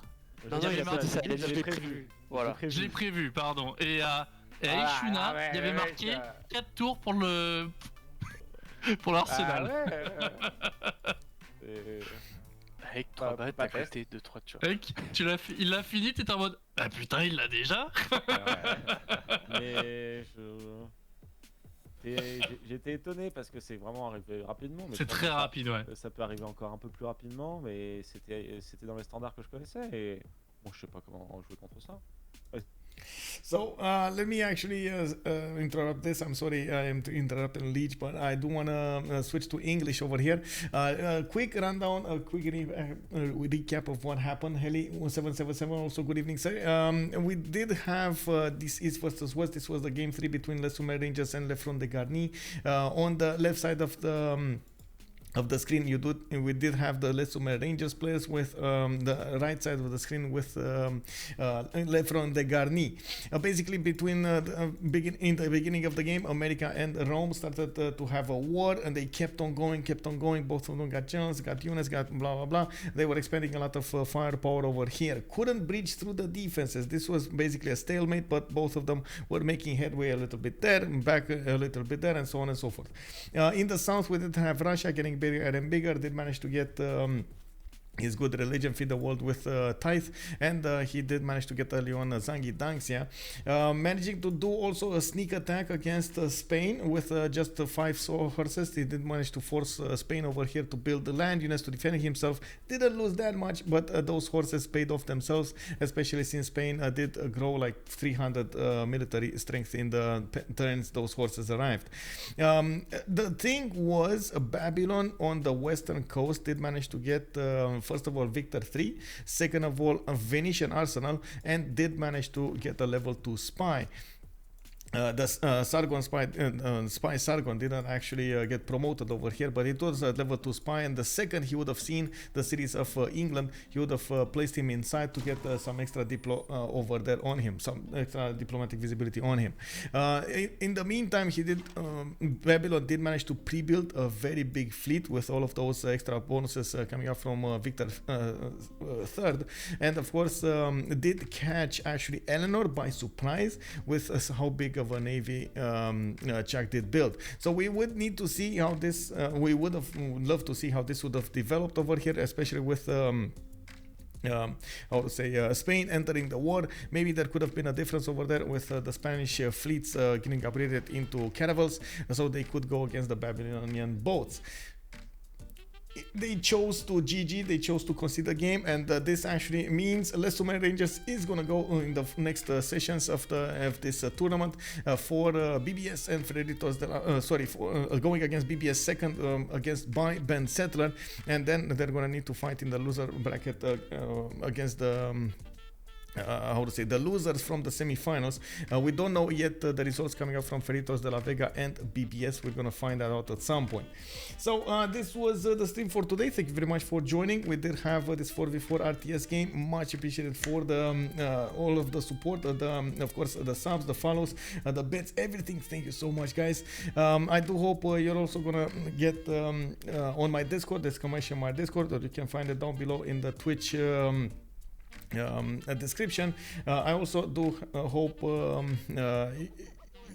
if you did enjoy the content on YouTube, you will throw it a thumbs up, and we will see each other in the next ones. Or you can join me in live. Definitely enjoy me live on twitch.tv/OnSpotTV. You can ask me any kind of questions you want, and of course I'm gonna do my best to answer them. Tomorrow we're gonna have another game, Zone of Control, going against Laggers. Thank you so much, by the way. Merci. Dankeschön. We do need to see what they're gonna do over here. I believe they are fighting in the CPL Premier League, and that is gonna be quite an awesome game to watch. On Sunday we will have the first tournament that I'm gonna join with Escape from Tarkov, and I do definitely want to see how this will develop. 4 hours of streaming for Escape from Tarkov. It would be my first tournament to join, and I'm actually quite anxious to see how that will develop over here. Also, first stream for Escape from Tarkov, as far as I know, on my stream. Thank you so much for the kind words, Fafnir. Also, yeah, next few hours on coffee. Yes, exactly. It's gonna be some more training for Escape from Tarkov. That's what I'm gonna do. So, without further ado, I'm gonna find somebody to give you a host on, and of course you can still watch the content over here, some Civilization 6 content. Have a good evening, guys, and hopefully we're gonna see each other tomorrow on the game Zone of Control versus Laggers. You can find it on my Discord, so you get to see what hour, and of course the other details. Bye.